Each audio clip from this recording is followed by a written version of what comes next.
Hello, I'm Isaac Hayes III, founder and CEO of Fanbase. And right now we're accepting investors in our $17 million round to revolutionize the future of social media.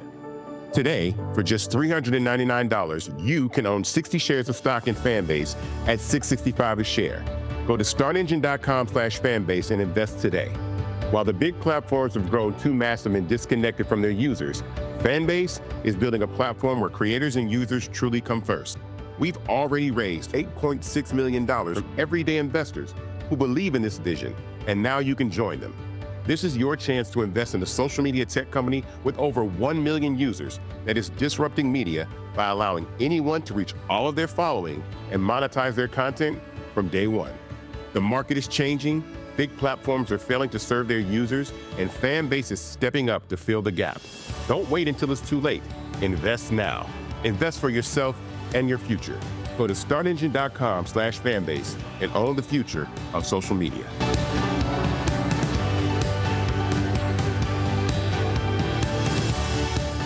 Folks, Black Star Network is here. Oh, no punches! I'm real revolutionary right now. Support this man, Black Media. He makes sure that our stories are told. Thank you for being the voice of Black America, Roland. Hey, Black, I love y'all. All momentum we have now, we have to keep this going. The video looks phenomenal. See, this difference between Black Star Network and Black-owned media and something like CNN. You can't be Black-owned media and be scared. It's time to be smart. Bring your eyeballs home. You dig?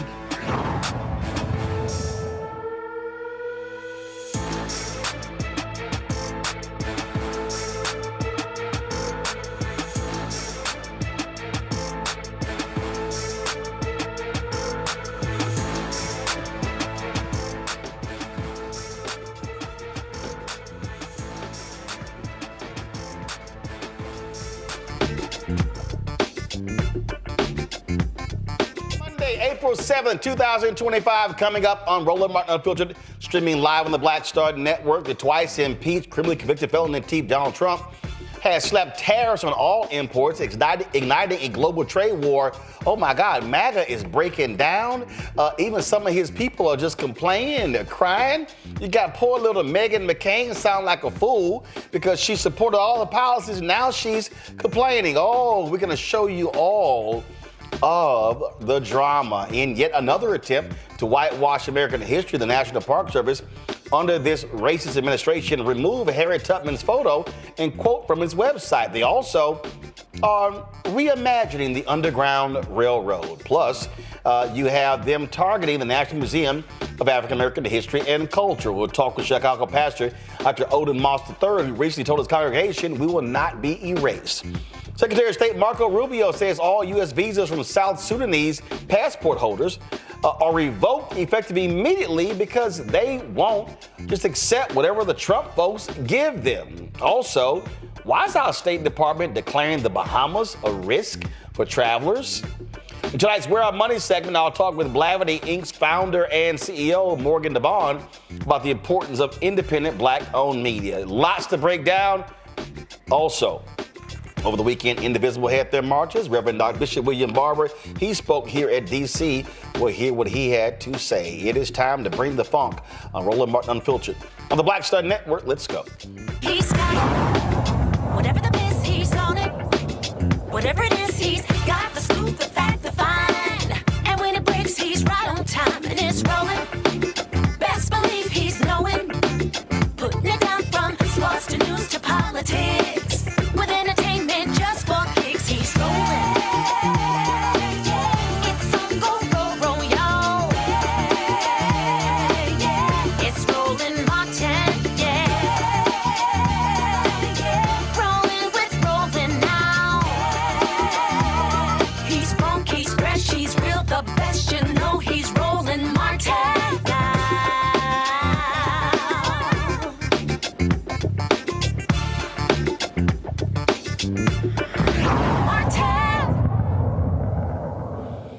Can we be as clear as possible? MAGA's stupid. I don't mean they a little stupid. I mean, these people are really absolutely positively stupid.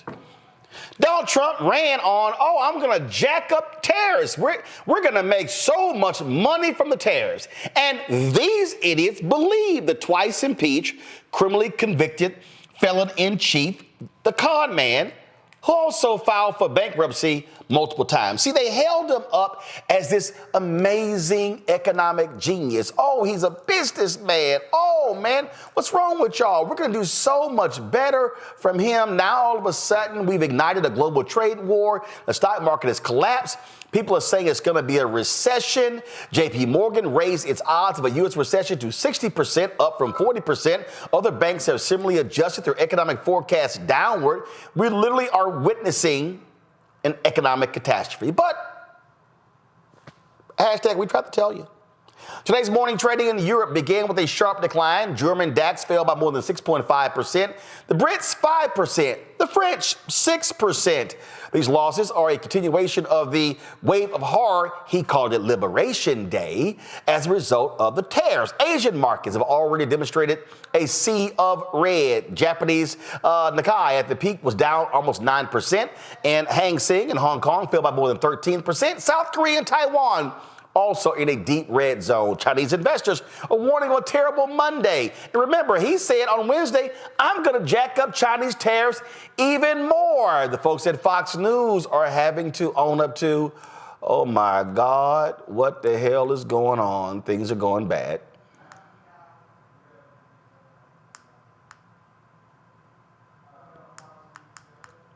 You are introducing companion legislation. Investors have seen in their lifetime when this crash is done, but you don't want to try to be a hero and pick the exact bottom. So if you're positioned correctly, you could be nibbling today. I prefer to call it a collapse rather than a crash. That's a very emotive word. All right, folks. Now that was one Fox show. We ain't done yet. Here's Maria Bartiromo finally admitting might be a recession. What Senator Cantwell. We will see some products actually be raised in price because companies will pass on the cost of tariffs to consumers. I would expect that. That's why you have some people saying that we could see a recession, we'll see a growth slowdown. This morning, Nancy Lazar, who I follow very closely, and I think she's terrific, from Piper Sandler, she says if the tariffs stay in place for at least the next 6 months, even if only 50% of the price shocks where we're seeing products go higher in price show through the economy, U.S. real GDP is on track to decline about 1% in the second quarter and in the third quarter, with unemployment rising. Really, I thought this was supposed to be the golden age. What happened? Nebraska Congressman Don Bacon, even he's like, yo, Congress, we got to handle our business. I know you are introducing companion legislation to what Senator Cantwell just laid out for us. But as I understand it, in the House, Republican leaders have already restricted the ability to rein in changes to the Mexico, Canada, and China tariffs. They tucked language into the continuing resolution. Does that get in your way when you are trying to now claw back some congressional control of tariffs?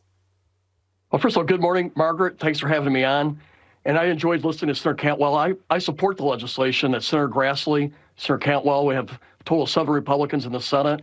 And I have some beginning support on the House side, which we'll unveil tomorrow. It will be harder to pass this in the House, no doubt.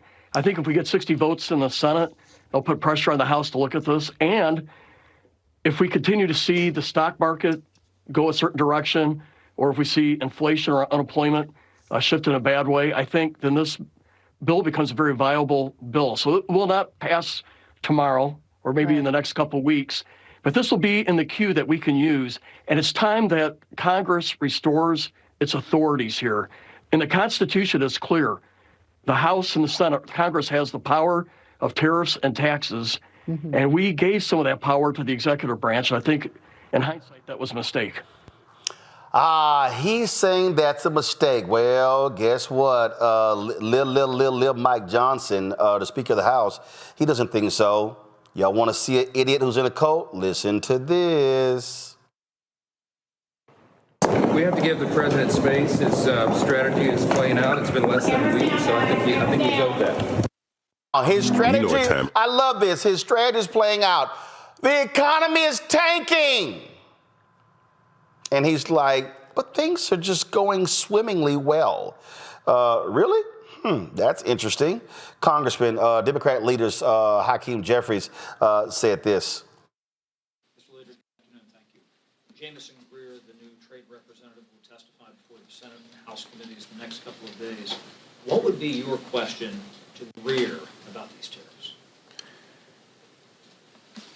The Trump tariffs, which are a tax on the American people, are so reckless, so unstrategic, so lacking in any sophistication, that the only conclusion that one can draw is that Donald Trump and Republicans are intentionally tanking the economy. Is it because, as Donald Trump has indicated, that during tough economic times, the rich get richer? And it's a buying opportunity? Those are Trump's words. Can you confirm? But what's your question to? These people literally are idiots. And, he's executing his plan. I don't, what is he actually executing? I don't understand. Does anybody know what this fool is doing? And what was cracking up to me is that they literally spout lies with no backup whatsoever. Here is the liar-in-chief, Donald Trump, sitting in the Oval Office lying about the European Union impact the United States. Again, what y'all about to hear is 53 seconds of utter, complete bullshit. Mr. President, you said it may take... The EU has said that they have offered 0 for 0 tariffs on cars and industrial goods. Is that not enough? Well, the EU, no, it's not. The EU has been very tough over the years.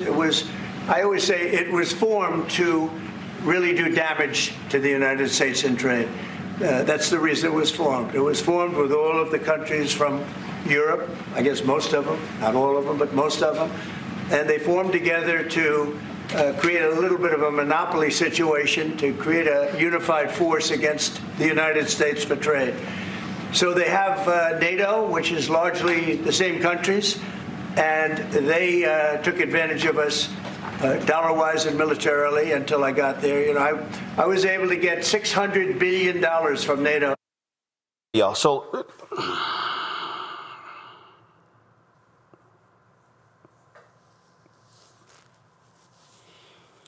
First, the European Union was not created to penalize the United States. That's a lie. Then the idiot said they have NATO. We're in NATO.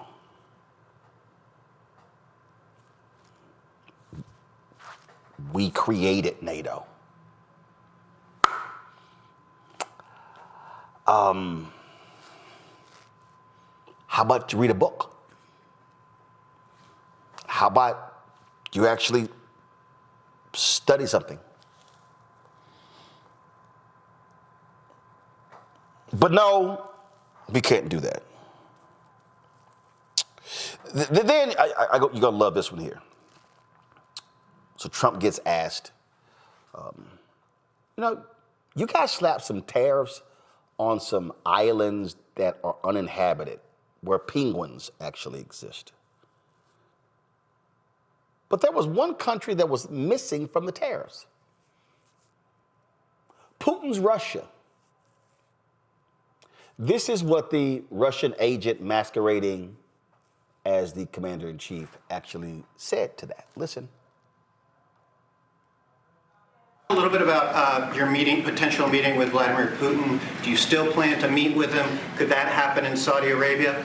And maybe you could elaborate as well a little bit on not providing tariffs on Russia, sir.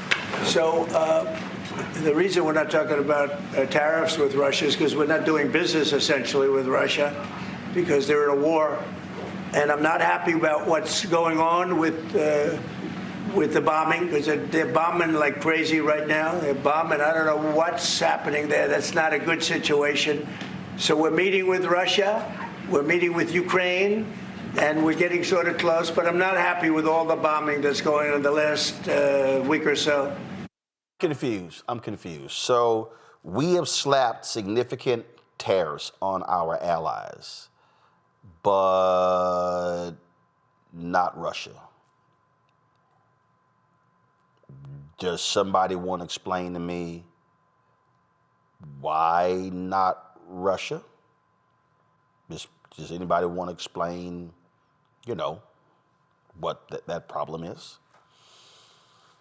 Then you always have got to count on these really stupid people. Do you know who's one of these really stupid people? Meghan McCain. Now let's be real clear. The only reason we're even talking about Meghan McCain is because of her father. Her father, her father, her father, her father, her father, her father, her father, her father, her father. That's it. That's all. She is the poster child for Nepo babies. That's what she is. She's a Nepo baby. She's only gotten her jobs because of her father. We only know about her because of her father. That's how she got her media jobs, because of her father. So, Fox News, MSNBC, The View, we could just go down the line, y'all. All of these people hired Meghan McCain, not because she's bright, not because she's smart, because she's the daughter of Senator John McCain. So you can always count on just sheer stupidity from Meghan McCain. Now, when I was at CNN, Meghan McCain said she was a fan of mine. She's since gotten upset because I've criticized her because she's blocked me on Twitter. Okay. But when you say dumb shit, I just don't have the capacity to ignore dumb shit from Nepo babies who then criticize other people for using their name to get things. So if you want to understand the sheer stupidity of MAGA, I believe Meghan McCain says it all. Really two people, Meghan McCain and Bill Ackman, the billionaire. So at 7:26 p.m. on March 4th, 2025, Meghan Nepo Baby McCain posted this on Twitter. Inject every single one of these policy proposals directly into my veins.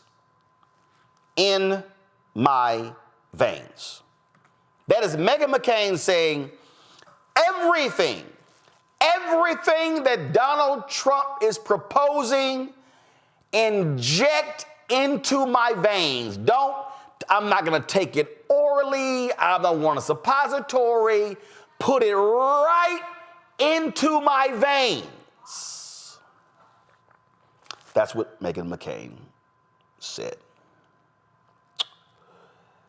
At 7 a.m. on April 7th, 2025, Meghan Nepo Baby McCain posted this. I'm not pretending to be a financial expert, no shit. But there are so many hypocritical talking heads on TV saying they don't care about losing money or being in financial pain for a while. Most of you are married to finance bros, come from rich families. Meghan, you come from a rich family or have huge media contracts. Meghan, that's you. You have a cushion if shit goes south. One of my best friends buys her groceries for her family based on what coupons each store has. I assure you, a possible recession or huge rise in prices everywhere will be a different experience from her family than you. I don't want people who've already suffered so much to suffer anymore. But hey, that's just me. America is the land of plenty. And this is normally a thing, gotta love it. This is normally a thing the left does, asking Americans to suffer. I may be the emperor's new clothes here, but this needs to be said.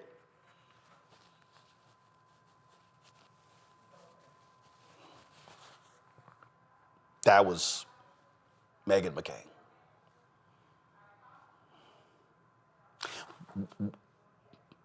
What did Meghan say? 24, 30 days earlier? Inject every single one of these policy proposals directly into my veins. That was Meghan McCain. The brilliant analyst, Meghan McCain.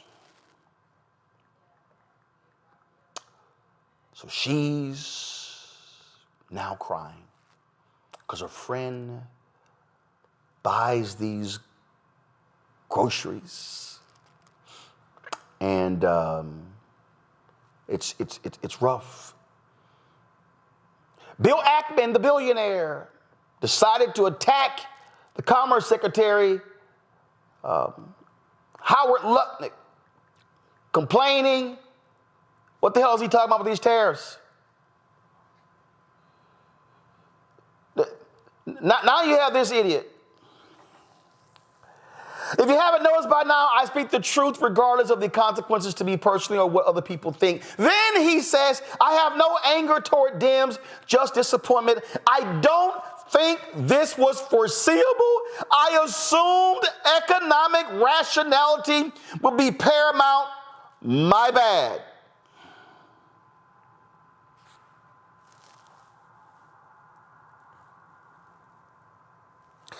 He said, y'all, I didn't see this coming.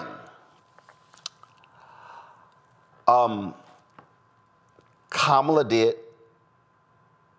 We're doing tariffs on other countries. Other countries are going to finally, after 75 years, pay us back for all that we've done for the world. And the tariff will be substantial in some cases. I took in billions and billions of dollars, as you know, from China. In fact, they never took the tariff off because there was so much money they can't. It would totally destroy everything that they've set out to do. They're taking in billions of dollars from China and other places. They've left the tariffs on. When I had it, I had tariffs, and yet I had no inflation. Y'all see Kamala like, is he really saying this bullshit? And does he actually think we are stupid enough to not hear what he's saying? Go to iPad. Are all paying a price for the policies which have resulted in the Trump trade tax. We are paying more for washing machines and shampoos. We are paying more in terms of our farmers having to eat the cost of having soybeans that they have been growing rotting in bins. We are paying more in terms of auto workers losing their jobs. It has not been smart and has not been in the best interest of the productivity and the workers of our country. Now, do y'all know when she said that? That was May 31st, 2019. She said that the first time this idiot was in the Oval Office. Yeah, she said that then. So this is not when she was running. She said that in 2019. So if you're Bill Ackman, how did you not see it? Because the idiot did it last time. We had to cough up $25 billion to farmers because of this dumbass's tariff policy. Okay, maybe you wanted something more recent of Vice President Kamala Harris warning America, don't elect this dumbass, because the tariff was going to jack us up. Watch. Let's be clear that the Trump administration resulted in a trade deficit, one of the highest we've ever seen in the history of America. He invited trade wars. You want to talk about his deal with China? What he ended up doing is, under Donald Trump's presidency, he ended up selling American chips to China to help them improve and modernize their military, basically sold us out, when a policy about China should be in making sure the United States of America wins the competition for the 21st century, which means focusing on the details of what that requires, focusing on relationships with our allies, focusing on investing in American-based technology so that we win the race on AI, on quantum computing, focusing on what we need to do to support America's workforce so that we don't end up having on the short end of the stick in terms of workers' rights. But what Donald Trump did, let's talk about this, with COVID, is he actually thanked President Xi for what he did during COVID. Look at his tweet. Thank you, President Xi, exclamation point, when we know that Xi was responsible for lacking and not giving us transparency about the origin. Teresa Lundy, principal and founder of TML Communications out of Philadelphia. Dr. Omekongo Dabinga Sr., professorial lecturer, School of International Service, American University. Also author of the book, Lies About Black People, How to Tell, y'all know, lies about black people. There's a whole bunch of damn lies. So just lies. And Caleb Affair, communication strategist, also out of D.C. Omekongo, this is real simple. I mean, like, she said it, we predicted it, everybody else talked about it. So all these people who go, like, oh my God, I can't believe this is happening. Where y'all been? Yeah, it's so hard to hear Vice President Harris talk, man, because of the opportunity that America wasted by not putting her in office after all we did. She has every right to, I know people like she shouldn't say I told you so and everything, but the fact of the matter is she did. The fact of the matter is you did. The fact of the matter is the entire Black Star Network did, and all of us did, but America didn't want it. And this idea, Ackerman and all of these guys, we didn't know, we didn't think this was possible, Meghan McCain and so on. Y'all knew it was possible because this is exactly what he ran on. And all of these people who don't want to acknowledge the fact that people didn't want to vote for a black woman, all the people who don't want to acknowledge the fact that this man ran on white male Christianhood, even though he's the farthest thing away from a Christian.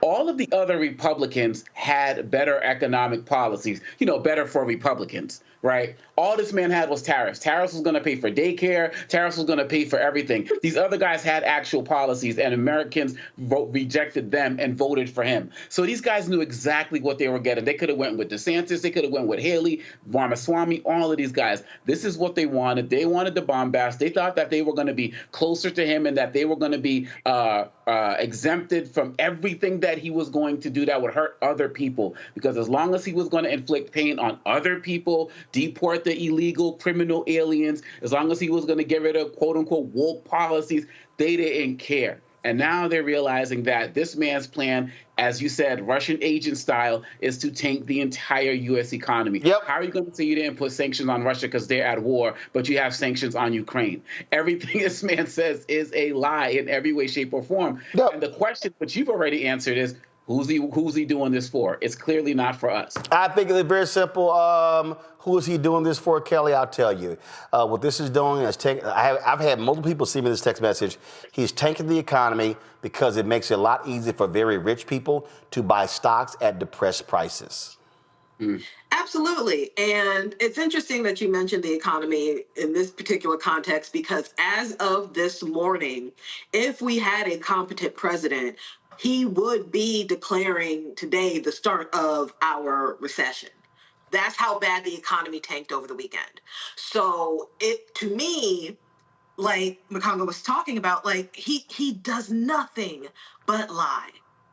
He has been lying his entire life. And I'm going to say it like I did during the election season. And now we need to listen to Black women.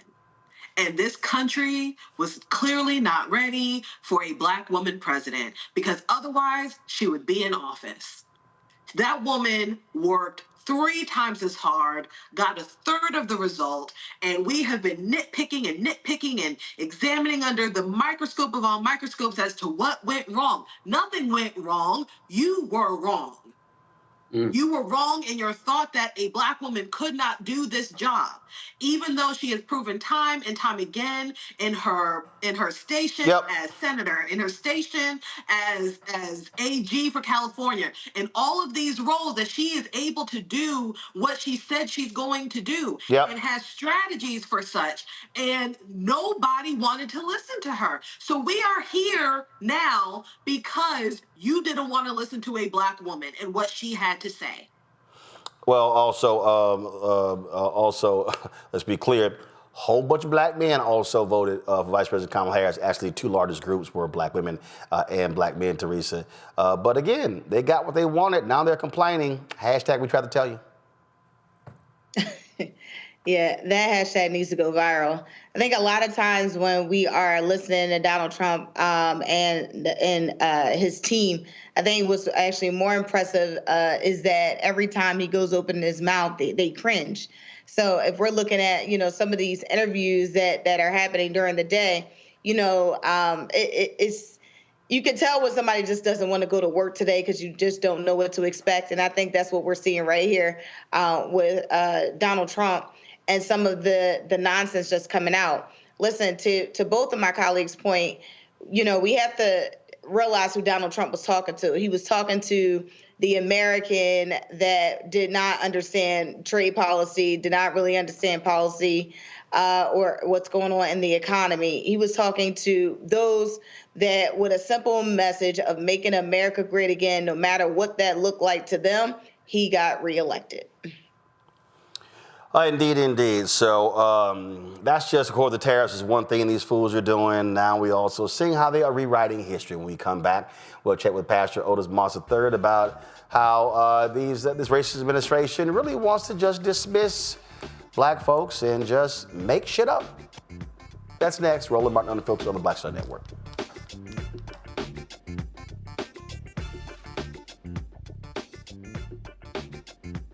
On the next A Balanced Life with me, Dr. Jackie, think about for a moment some of those icky behaviors that you display every now and then.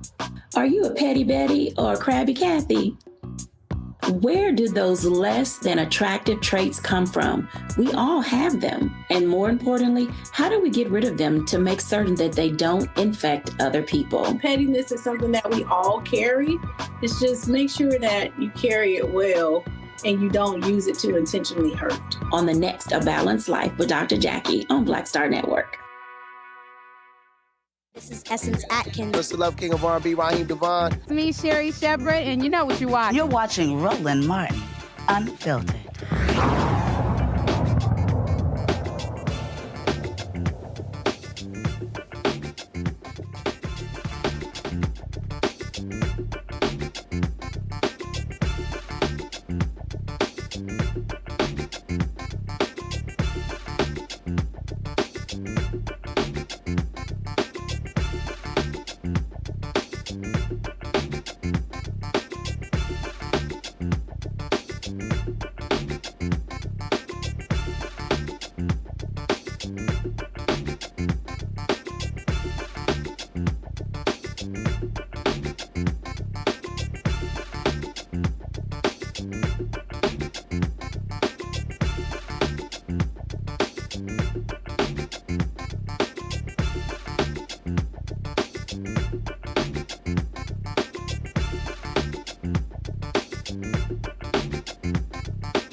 So before we start today's show, y'all, I went outside where we are located here, and I took a photo of what used to be Black Lives Matter Plaza. Now, when you used to go to Black Lives Matter Plaza, you used to see color. Come on.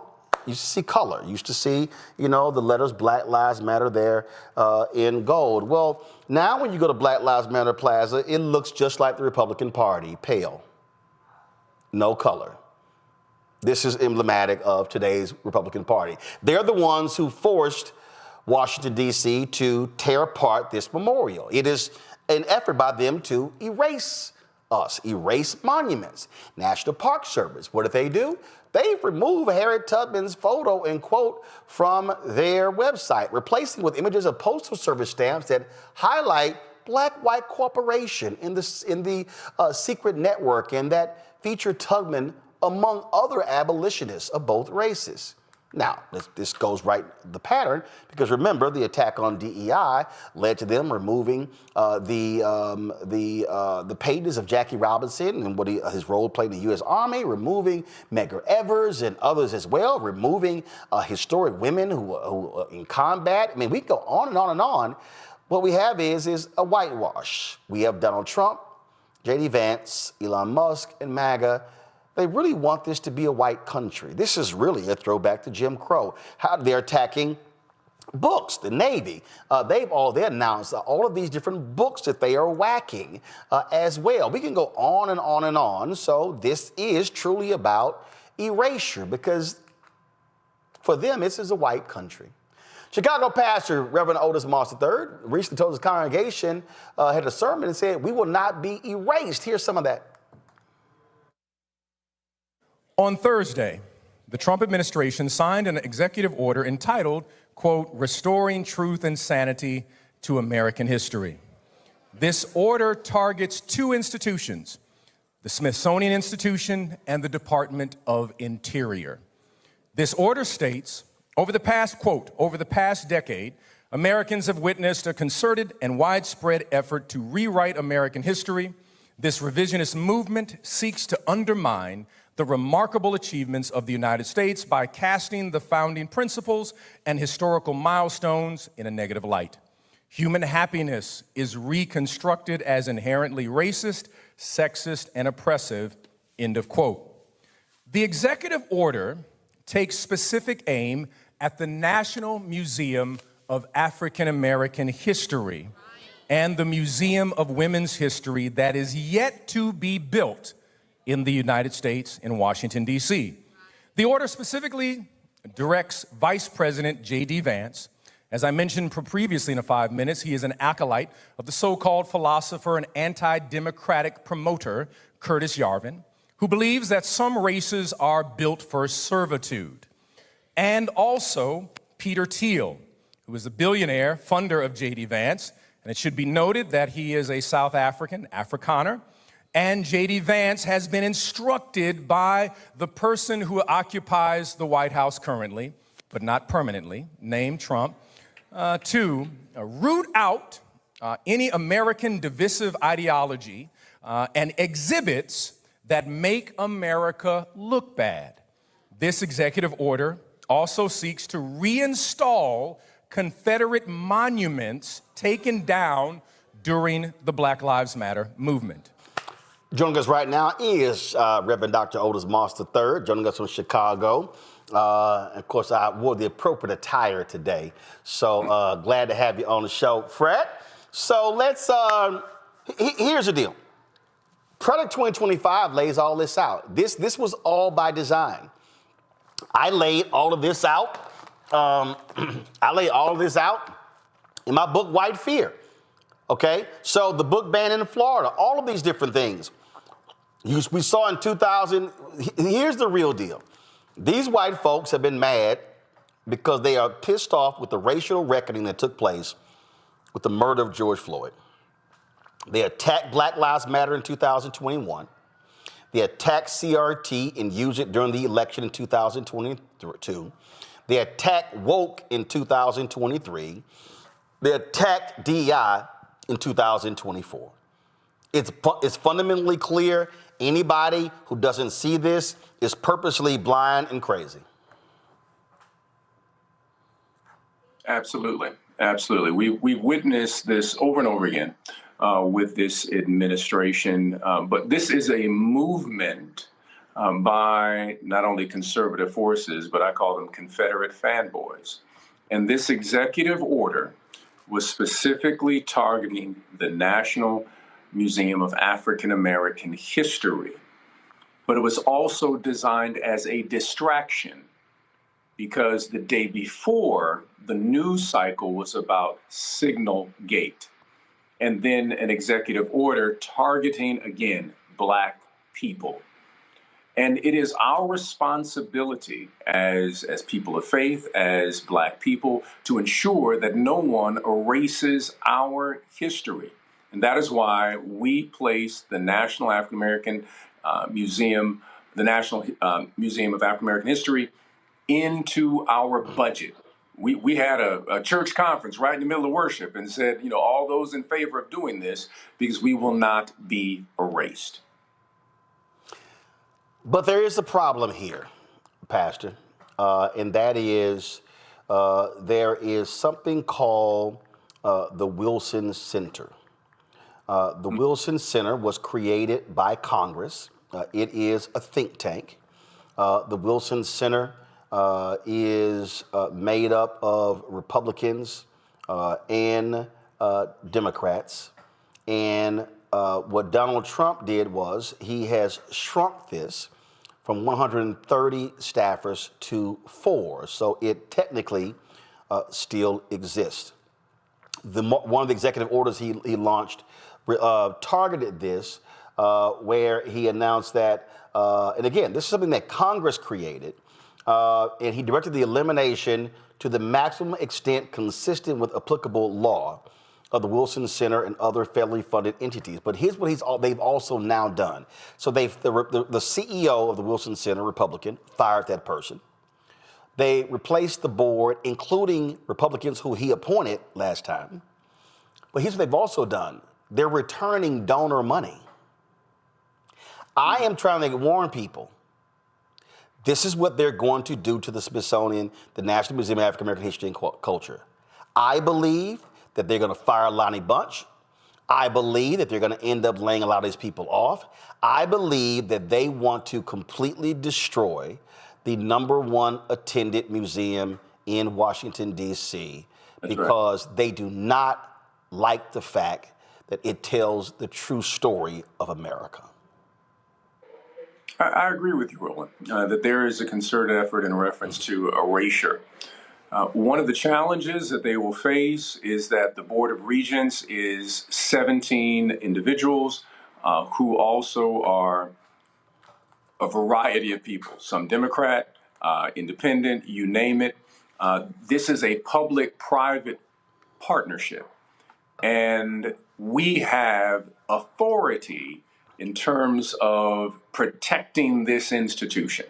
And that is why I believe that faith communities should support the museum and educate the congregation about what is happening. 2, that we have to also create spaces where we are teaching history. Children's Defense Fund does a tremendous job with what is called freedom schools during the summertime. This is a 5-alarm fire for our community, to understand that there are forces at work. And this didn't happen last year. This didn't happen 10 years ago. Ever since the Civil Rights Freedom Movement, there has been a concerted effort to return America to a particular moment, mythic moment in history. And the Civil Rights Movement was an interruption of a white supremacist project. And they have been trying to regain power since then. I did a piece for the church talking about Curtis Yarvin, the anti-democratic so-called philosopher who influenced Peter Thiel. Peter Thiel, who then funded J.D. Vance, and Curtis Yarvin has clear white supremacist ideology. I did another piece about Lewis Powell. Lewis Powell, who wrote The Attack on the American Free Market System, because he believed that the civil rights movement, what black churches were doing, was destroying America. That was 1971. And his memo that he wrote in 1971 went viral before there was anything we call viral. You said Lewis Powell? Yeah, Lewis Powell. And Joseph Coors read his memo. When Joseph Coors read the memo, he then took the money from the Coors beer dynasty that he was a part of and put that money to build what? The Heritage Foundation. Boom. These people have been working because they witnessed what black people did when we organized. And they are trying to, quote unquote, take back what they think mythically is theirs. And we have to understand some of the puppet masters that are behind the puppet who is in the White House. The reason, and I've laid this out in the show, that the reason that they are so adamant about this is because the Black Lives Matter movement was the first time in American history that a black movement had a majority of Americans supporting it. What they saw, never before in the history of America has a black movement ever had a majority of Americans agreeing with it. Not Dr. King, not A. Philip Randolph, nobody. And what they saw was, they said, you take that, you take with America becoming a nation, majority of people of color by 2043, depending upon what Latinos do, whether they want to call themselves white Hispanics or not. And all of a sudden, you had young white people, young Latinos, Asian Americans, who now were seeing, as Paul Harvey would say, the rest of the story. And so these conservatives said, oh, no, hell no. We cannot have the hearts and minds of non-black people now learning the true history of America. So they start attacking the 1619 Project. Trump comes out with the 17, supporting by also Robert Woodson, the 1776 Project. Oh, we're going to create this garden of American heroes. His defending of them removing and changing the names of military bases and removing Confederate symbols and plaques.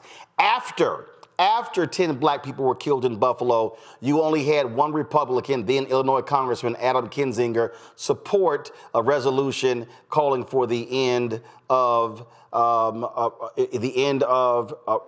racism and the end of the target of neo-Nazis and white supremacy. Republicans are like, no, we ain't voting for that. And so they saw a new generation embracing Black Lives Matter, and they said, oh, we got to destroy all of this. And so they went after BLM. They followed the money. They focused on dissension. You had right-wingers who were infiltrating various events, starting fires, creating mayhem, blaming BLM. Oh, it's Antifa. Then you begin to see, again, all the attacks. It was because they said, this thing has gotten too far, and that's when the book bans. That's when the targeting of that. And so they said, we have to completely destroy the entire black civil rights and economic rights, social justice infrastructure if we are going to maintain this thing for another 50 to 100 years. You know, this is why it's so important what you do, Roland. You're creating an ecosystem of not only education, but an ecosystem of information, because one of the aspects of this that we need to understand is what is called techno-capitalism, or this new movement by Silicon Valley to create an ecosystem that assists those who are, quote unquote, in power or think they're in power.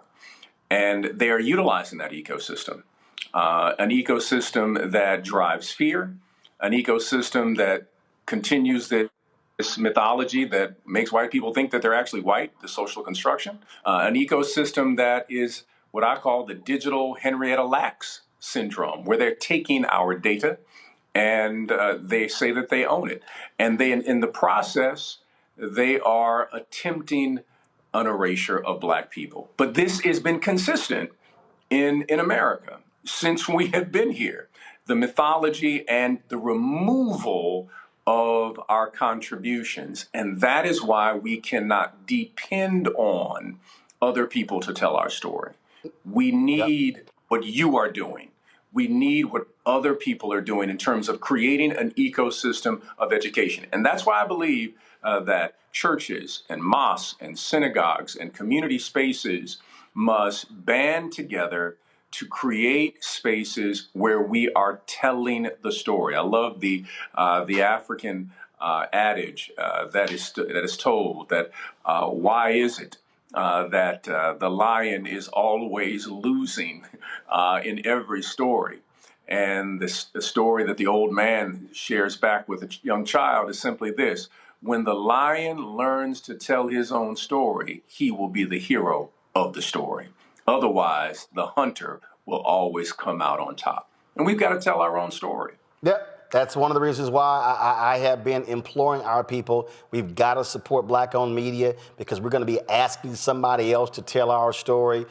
People are all up in arms and upset when MSNBC canceled Joy Ann Reid. And what I said is, when you own it, the only person who can cancel you is God. That's right.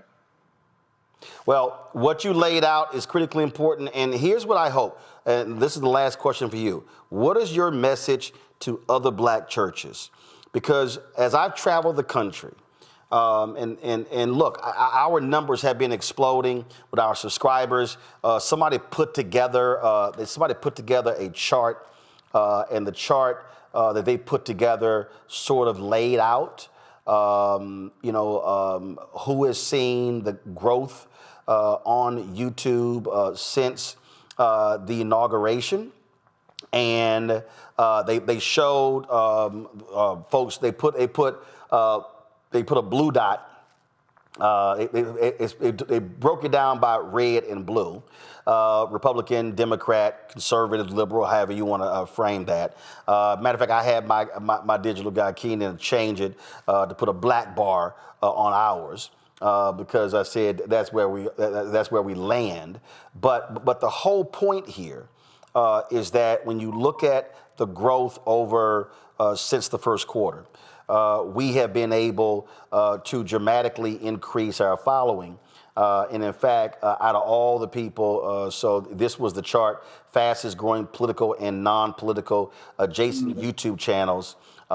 We were number 21, ahead of the Bulwark, Bernie Sanders, Piers Morgan, Benny Johnson, Jordan Peterson, Robert Reich, Glenn Kirshner, the New York Post, Sam Cedar, Bill O'Reilly, Vox, the Rubin Report, all these people. The reason this is important because if we are depending upon folk who don't look like us, who think like us, then what happens is, to your point, they control the narrative, but more importantly, they control the information flow to the hearts and minds.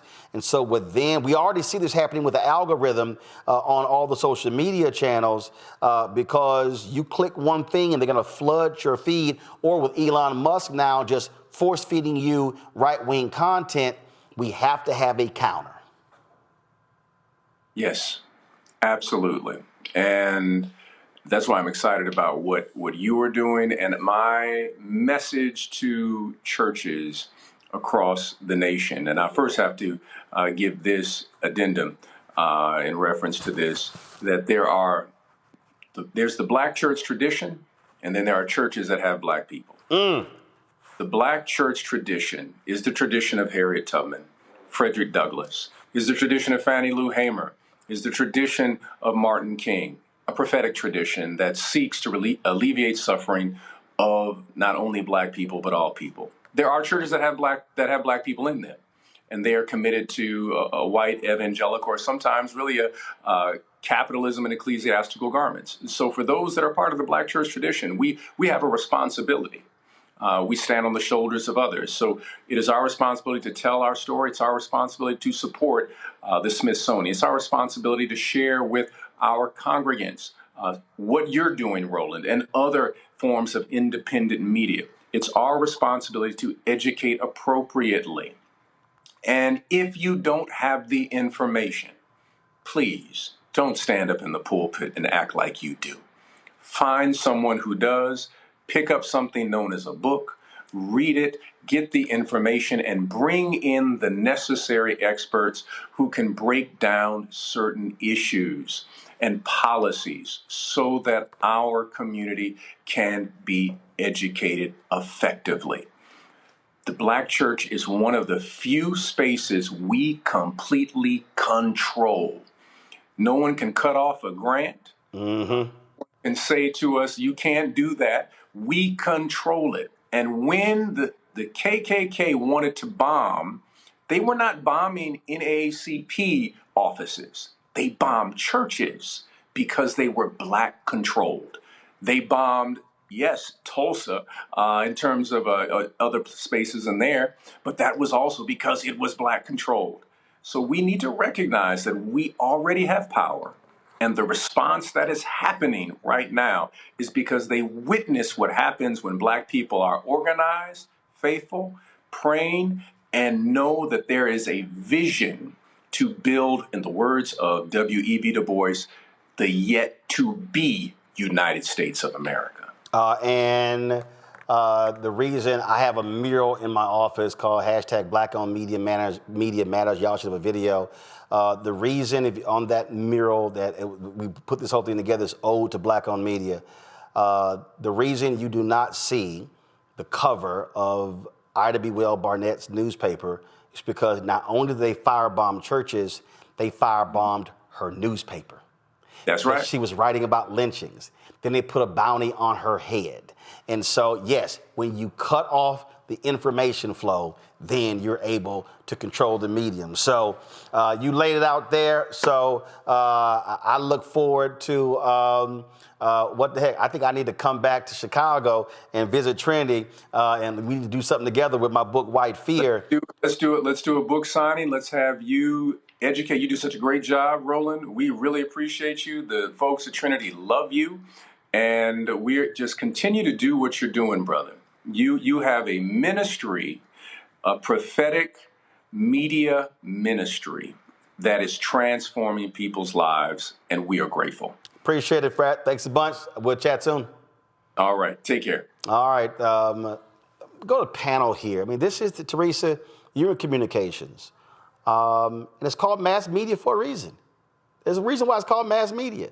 And we have to wake up to understand that everything that we see, billboards, television commercials, shows, radio programs, everything, media is designed to impact this.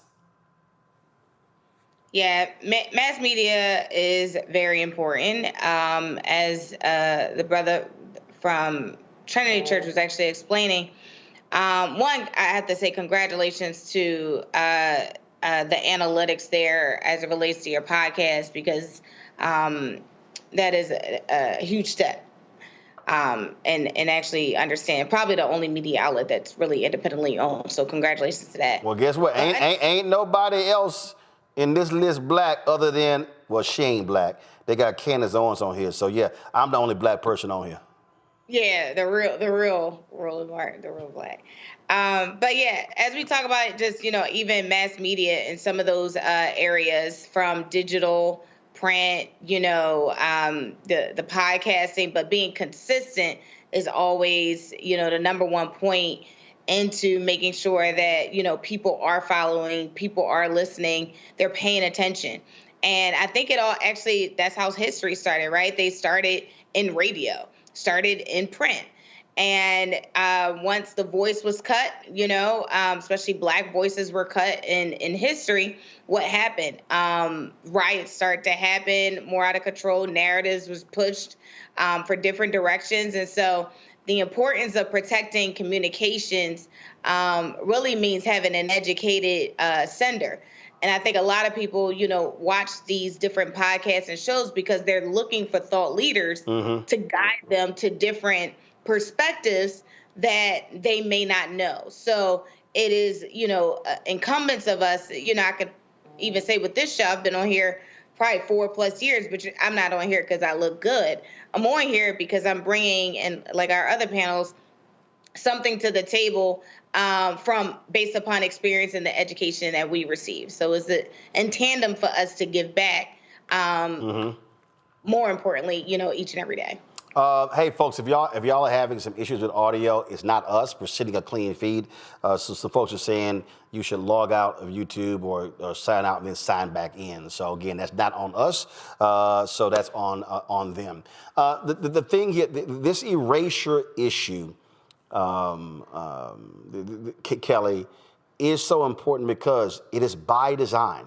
They want, again, if you strip it away, if you change the narrative, then you're now creating an alternative facts for a whole new generation, which is how we got here to the first place. All these white folks in this country and lots of black folks, them controlling the education system, force-feeding us how great and wonderful the founding fathers were and how they loved and cared for all mankind and others. Well, we begin to learn that a lot of that was BS, but that's what happens when you learn true history, not his story. Definitely. I think that a racist's biggest fear, outside of the fears delineated very well in your book, Roland, is a grandchild asking questions, right? And we see that in what you just outlined with the Smithsonian and our museums and our places of entertainment that are being attacked and our history trying to be revised, but you also see it, as you've also said on this show, in our education system. I was actually just seeing a TikTok where a teacher, obviously the camera was facing her, so the children were not videoed, but they were arguing with the teacher because they had learned before coming to her class that the enslaved were paid. And they legit thought that slaves were employees of plantations and the like. It's already starting. This revisionist history has already started because these babies had been asking questions that, frankly, their grandparents can't answer without them becoming the villain, right? And when you see my favorite museum in DC, for sure, I call it the Blacksonian, being under attack, not because it's spewing misinformation, not because it's giving alternative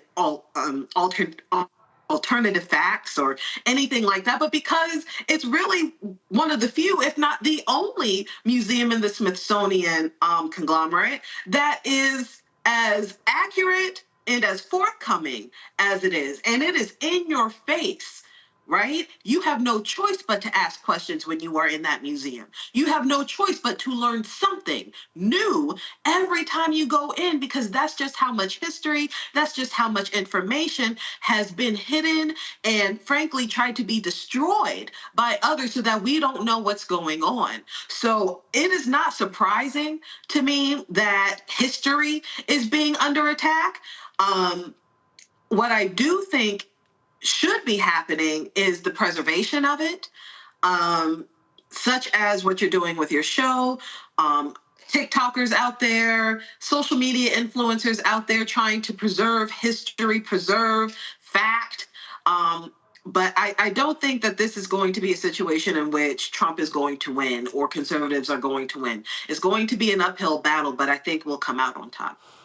Makongo, the reason what Reverend Dr. Otis Moss talked about, we're talking about here, and we're going to continue the conversation with Blavity founder CEO Morgan DeBaun after this next break, is something that many people have talked about, including Marcus Garvey in Message to the People, the Course of African Philosophy, edited by Tony Martin. This is what Marcus Garvey said in Lesson 16. Propaganda. Propaganda means to prepare or to make known extensively some particular phase of human intelligence.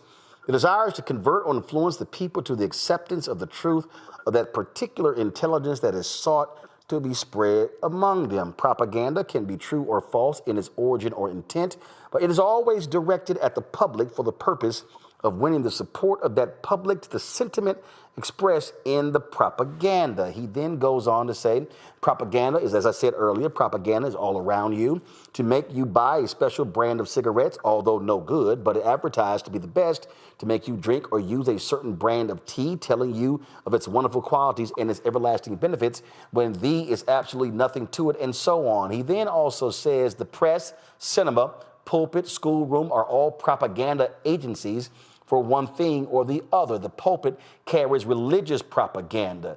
He says the press carries out written propaganda. The platform carries on oral propaganda. The cinema carries out demonstrative propaganda. The white man is a great propagandist. He fully and completely realizes the value of propaganda. Therefore, you must organize your propaganda to undo the propaganda of other people.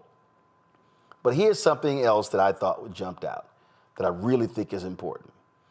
Tear from your walls all pictures that glorify other races. Tear up and burn every bit of propaganda that does not carry your idea of things. Treat them as trash. That sort of evokes for me the scene from Do the Right Thing when he said, Sal, why you ain't got no black people on the wall? But here's the thing right here. Have your own newspapers, your own artists, your own sculptors, your own pulpits, your own platforms. Print your own books and show your own motion pictures and sculpture your own subjects. Never accept as yours subjects of another race, but glorify all the good in yourselves. Finally, watch the newspapers, magazines, and journals daily for propaganda against your race or your institutions. It says particularly against the UNIA. Rush into print immediately a defense of your race institutions and organizations from any attack. Never allow an insult propagated to go unanswered by you. This is why we talk about why we must not just sit back and wait to see what Trump and Doge and Musk and J.D. Vance are going to do. They are going to attack the National Museum of African American History and Culture. They're going to attack every institution. We must right now be mobilized and organized to prepare what our response is going to be. And in fact, not even wait for them to do it, to go on the offense. Wow, that whole part of what you read from Marcus Garvey was so powerful. But that last part, it really explains what you mean when people say, well, why are you talking about this? Why are you talking about that? And like you said, the algorithms out there, people need to see that we are responding to the nonsense that's out there because it feeds into the algorithms. And if people don't understand what he's saying about propaganda, Trump, his whole brain, his whole mindset is about propaganda. Hitler said, he who controls the media controls the race. And that's why Trump and Republicans know that right or wrong, whether they repeat something long enough, people are going to start saying it. Whether they repeat something long enough, people are going to start believing it and acting accordingly. And we're too spent in so many different spaces not bringing it together. And that's why the Black Star Network is so important, because if we don't do this, particularly what he was saying about, tearing down things that don't represent you and make sure that you have a rapid response team when people are trying to denigrate you. Look at what they're throwing at us every single day. How many black outlets today have responded to we've been talking about today about Harriet Tubman, that what's been talking about South Sudanese visas being retracted? Like, the responses can't come by Friday. They have to come in real time. And if we don't do this, we're going to lose the narrative. What you said, Roland, in terms of how you laid out why there are all of these attacks on, Black history and everything, it came from the support of the Black Lives Matter movement. People are not connecting those dots. People are acting like, well, Black Lives Matter was over, it was then, and now we're just on to something else. And it's all a system. And if people like you who aren't out here to identify what we're dealing with, it's like James Baldwin said, if you don't know what's happening behind you, you can't understand what's happening around you. And so we have to continue to build these platforms. We have to continue to support books like White Fear. I'm so glad you asked Reverend Moss that last question about other Black churches, because like you said, there are Black churches and then there are Black preachers in churches. It's night and day. And we have to continue to build together to control our own information structure and platforms. And nobody's leading it better than you. Folks, going to a break. We come back. We'll continue the conversation with our Where's Our Money segment about the importance of black-owned media, talking with the founder and CEO of Blavity. We're going to talk about what's happening. You got these upfronts where a lot of money, billions of dollars, are being spent by these agencies and brands. So few black people are invited to the upfronts. That's another way to freeze us out. Don't forget, support the work that we do. Join our Bring the Funk fan club. We doing the work, folks, nobody else is doing. You talk about this show 2 hours a day, covering the issues other folks don't talk about, especially all these other different networks. And then, of course, the other shows on the Black Star Network. Your support is critical. We're working on launching a business show as we speak. We're working on launching a health show as we speak. We just launched the show with Bria Baker and Jameer Burley, The Other Side of Change. That's a weekly show. I hope you catch that. Dr. Greg Carr, The Black Table, Reverend Dr. Jackie Hood Martin show, Balanced Living. And so we got other things that we're adding. We're going to be this Friday, Raleigh. We want to see y'all show up and show out. We're going to be having our town hall in Raleigh, focusing on St. Augustine's University. Lots of drama happening there. It's going to be at Martin Street Baptist Church. Look, it costs money to put us on the road to travel, to fly in staff, camera and crew, hotel and food and all that sort of stuff. So when you support the work, you support us being able to go beyond what we do here in the studio. And listen, all this stuff costs, and so it matters. And so if you want to join our Bring the Funk fan club, our goal is simple: getting 20,000 of our fans contributing on average $50 each a year. That's $4.19 a month, 13 cents a day. If you want to contribute via Cash App, use a Stripe QR code. Here it is right here. You can also use a Stripe QR code for credit cards. Click the Cash App button to continue to contribute. If you're listening, go to blackstarnetwork.com. Checks and money orders, make them out to Roland Martin Unfiltered, not Roland Martin, not Uncle Roro, not Black Star Network. Make it out to Roland Martin Unfiltered. Makes it a lot easier for our bank to process. P.O. Box 57196, Washington, D.C., 20037-0196. PayPal is R. Martin Unfiltered. Venmo is RM Unfiltered. Zelle, Roland at RolandSMartin.com. Roland at RolandMartinUnfiltered.com. We'll be right back. On the next Get Wealthy with me, Deborah Owens, America's Wealth Coach, I'm sure you've heard that saying that the only thing guaranteed is death and taxes. The truth is that the wealthy get wealthier by understanding tax strategy. And that's exactly the conversation that we're going to have on the next Get Wealthy, where you're going to learn wealth hacks that help you turn your wages into wealth. Taxes is one of the largest expenses you ever have. You really got to know how to manage that thing and get that under control so that you can build wealth. That's right here on Get Wealthy, only on Black Star Network. Hey, it's John Murray, the executive producer of the new Sherry Shepherd Talk Show. This is your boy, Earthquake. And you're tuned in to Roland Martin Unfiltered.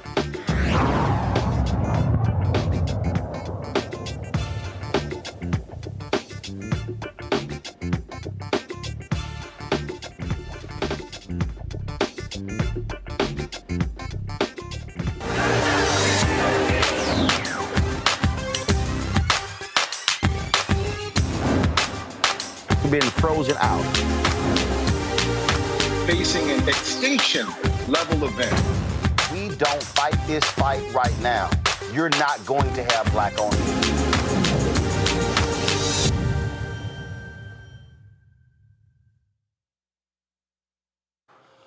So you know what? I get a kick out of the people who tell me, man, you be out here, why you begging the white man for money? Why you begging the white man for money? Well, the fact of the matter is, this industry, the media industry, is completely controlled. It is run based upon advertising. Some $350, almost $400 billion a year in the United States is spent on advertising. The number worldwide is almost $700 billion. What is that industry about?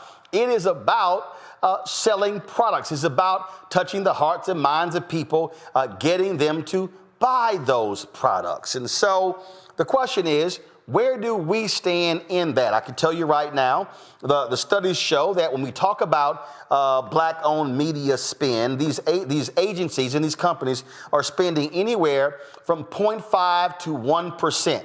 That's total. Y'all, that's all black-owned media.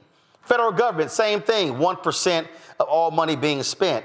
And so whenever we talk about this, see, people are always saying, well, we need our own CNN. We need our own New York Times. We need our own Washington Post. Well, don't you understand that they get advertising money?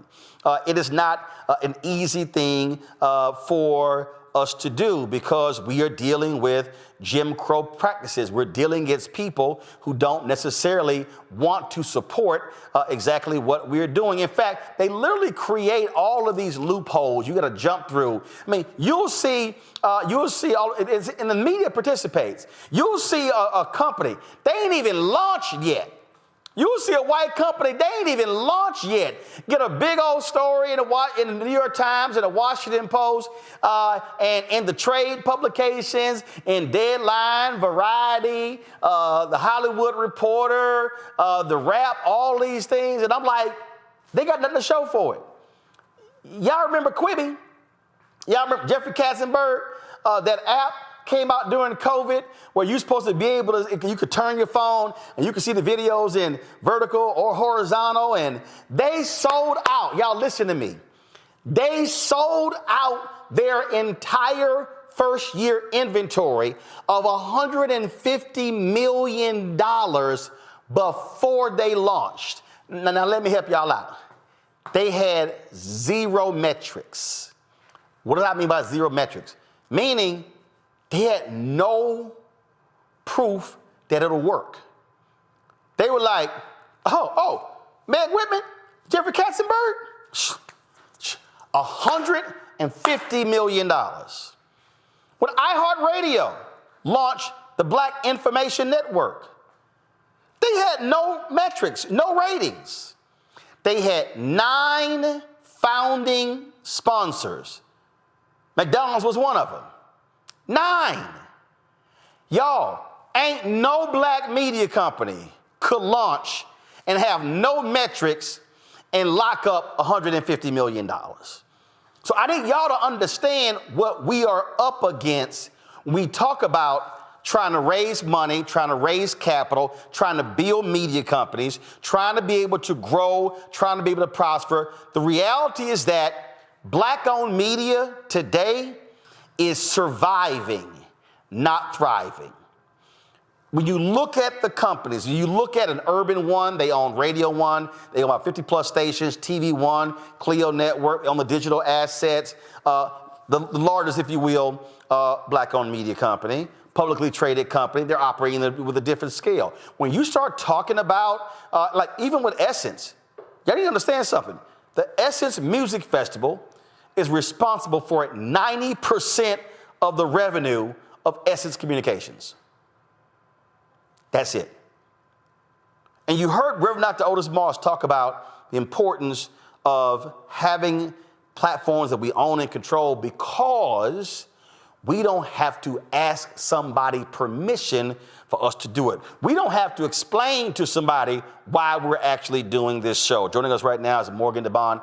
She's the founder and CEO of Blavity, under the Blavity umbrella. They've got Afrotech. They've got other different conferences they do as well. Morgan, the upfronts are starting very soon. This is when all of the networks are going to be in New York, and they're going to be rolling out, presenting all of their new programming and plans to all the media buyers, and all the folks are going to be there. Group M is going to be there. We've gotten $0 from them. Publicis is going to be there. We've got $0 from them. IPG, Horizon, McCann, everybody's going to be there, and 80% of that almost $400 billion is going to be spent between April, May, and June. And what happens is they have a secondary ad market, which is in September, and then what ends up having is called the scatter. We call that the crumbs. And that's when they call black media maybe and say, hey, we got 50,000, we got 60,000, we maybe have 70,000, because they're just trying to spend it before the year end. Just give folk an understanding of the realities of what you and Blavity has had to deal with when you are a black-owned media company trying to crack the nut of this advertising Jim Crow. Yeah, Roland, I think you painted a great picture in terms of the realities of what we're dealing with today. Blavity's been around for over a decade, and we started off with one brand. We now have 5 brands. And more importantly, we have a huge publisher network of Black-owned media publishers that are independent-owned, that don't have the resources necessarily to have a huge sales team and run the ad technology that's required. Because the reality is that every year it gets more difficult to live up to the standards that they're requiring Black media to actually hit. Everything from viewability of the ads on the website to the keyword blocking. You didn't mention that in your open remarks, but that's one of the key reasons that they don't advertise huge amounts of money with Black audiences, is because they don't deem us as brand safe. So over time, you've seen more and more Black media websites move away from news. No, right. Now stop there, because people need to understand something. Because so when they say brand safe, what they say to us is, well, a lot of brands, they don't want opinion. Then what happens is, even on YouTube, if we show a video of a cop shooting someone, that video gets demonetized because brands say, oh, I don't want that. But here's the crazy thing. While they tell us brand safety, boy, I can turn on Fox News and see all sorts of brands, major brands. That's right. And further, we have a website called Shadow and Act that is an entertainment site, and we'll write articles about things like 50 Cent shows or, all the types of content that goes on online. But because we're a Black site, and you see us talking about a cop show, or you see us talking about drugs, you think that it's not brand safe when we're talking about some of the top shows in the world. Right. And I think what happens too, Roland, is that systemically what happens is we have to fight for every dollar earned. So let's say that example, we're talking about, a star show, and it comes out, that article goes viral. But we find out after the fact that all of the ads on that site no longer count because it was deemed brand safe. But hold up. Let's stop right there, though. Because here you are writing about that Stars show. Is Stars advertising? You already know the answer to these questions. See right there. So what happens is, and I've made this perfectly clear, and I've literally had the folk hit me. I've said to, I don't mind entertainment. There are people who I know on those shows. There have been people who have texted me, hey, I would love to, man, can I get on your show? And I've had to say, bruh, say, sis, I love you. I think you're great, but I can't put you on my show because your streaming service, your company never calls about advertising. They never call. And so I've said to Amazon Prime, Prime Video, Netflix, Stars, Max, OWN, Hulu, Paramount Plus, all of them, I am not going to do any segments of your shows on my network because y'all publicists, I just told this to a car company that invited me down to a music festival. I said, I'm not giving y'all 3 days in coverage. I said, when you're a car company, don't advertise. And it's not a quid pro quo. I'm not saying I'll do this if you advertise. What I am saying is, if you think my audience is valuable enough to showcase your talent to bring their Black eyeballs, then my audience is also valuable enough for you to cut a check. And I think, Roland, that's the challenge with Black media, is we're always having to make these choices. I mean, you were just reading conversations and theories from Marcus Garvey about, well, when there's artists and creators and stories that are promoting our culture that are out, like entertainment and news and publications and movies and TV shows, but they're controlled by white capitalists, what decision does a Black-owned media do? Do we say we're not going to cover some of these shows when it's written or produced by someone Black, even though it's owned and distributed by a network that is not going to give us $1? Are we going to write the articles about HBCUs? Are we going to write the articles about gun violence when we know that we're going to make negative money every time we write that article? How do we sustain ourselves when we're given these types of requirements? Let's talk about this here as well, because you touched on it earlier. We've experienced this. Just share it out, folks. The requests that they make. My good friend Todd Brown at Urban Edge Network, co-founder, he always says they always want that one thing that you don't quite have. You can have 30 things. It's like, but do you have this? You know what? We really need that one thing. In essence, these agencies, and it's really the agencies, I let the brands off hook, but what they're doing is their whole goal is to search for a way to say no. They can say they tried, right? So they can say, well, we had intent to commit, and we made a commitment to spend $1 million, $2 million, $3 million in our upfront. And then throughout the year, there's all these reasons why it didn't happen and why they have to pull back. And I think that's the reality of what we're dealing with today. We saw it when George Floyd was murdered, all of these giant commitments you've talked about on the show before, huge commitments to Black-owned media. And then when it didn't pan out year over year, despite us applying a ton of pressure, all of us building tons of inventory and capacity, year over year growth, they said, oh, well, now we have this new requirement where you need to give us 20% in-kind impressions, or you need to show all of this has to be in media. We're not going to sponsor your content tentpoles. We're not going to sponsor your events. It needs to be 100% media. And it also needs to be 100% viewable, which is impossible. It's an impossible standard. It means I have to give you 120% impressions so that you can throw out the 20% that weren't viewable. Yeah, absolutely. And so what it is it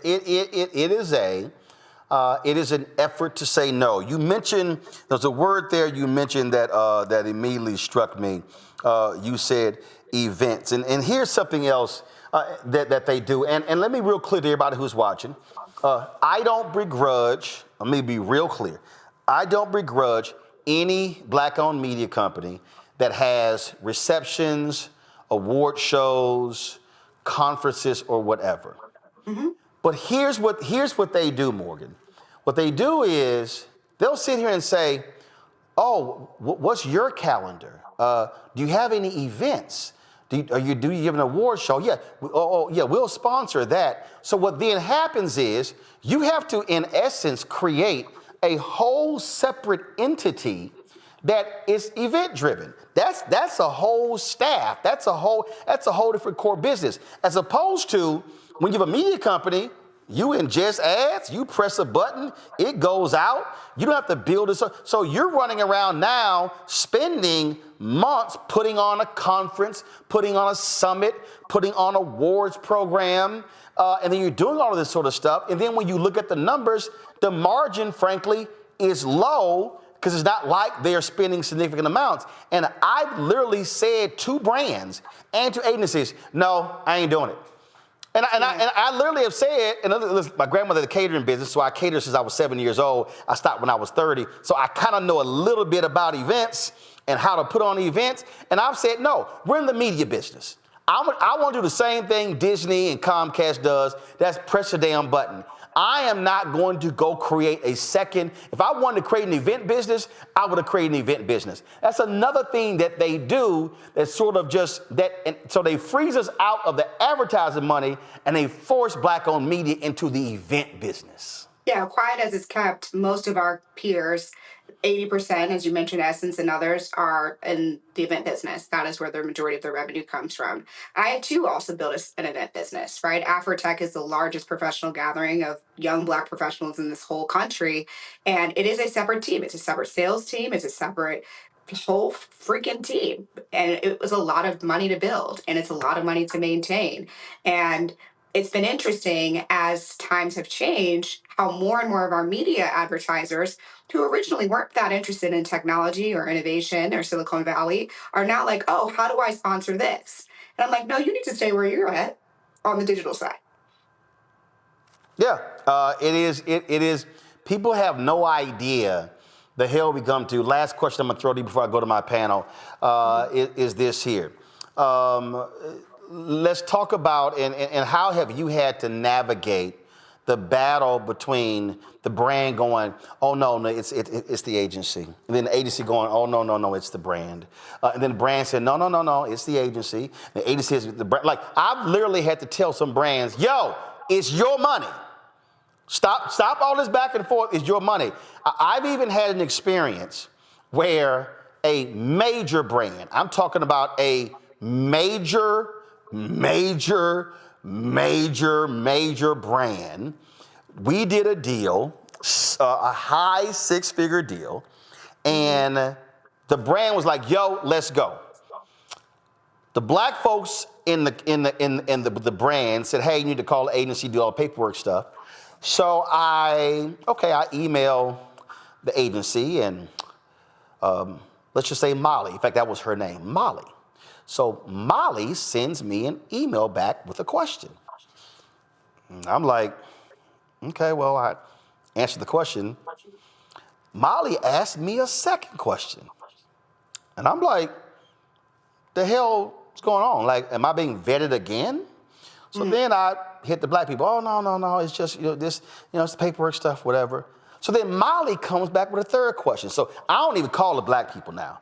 I called a white guy who's over the whole thing. I was like, yo, what's up? He goes, who the hell is Molly? I said, say, man, that ain't me. That's your agency. So they had a meeting the next day. He said, you know what? There's a call tomorrow. He said, I'm going to jump on this call. So he gets on the call. Molly is shocked he's on the call. Molly goes, are y'all aware that he has a segment on his show called Crazy Ass White People? Damn right. The white exec goes, am I on it? He goes, yes, we are aware. And it's a segment that's highlighting racist attacks on black people just trying to do their jobs. Molly, with the agency, tried to block the deal after the brand has already signed off. He goes, you know what? We're just going to pay him direct. Now, here was the crazy thing, Morgan. I had described this very issue to the CMO of the brand and others 4 months previously. They saw in real time how an agency will try to block a deal because you know what the agencies hate?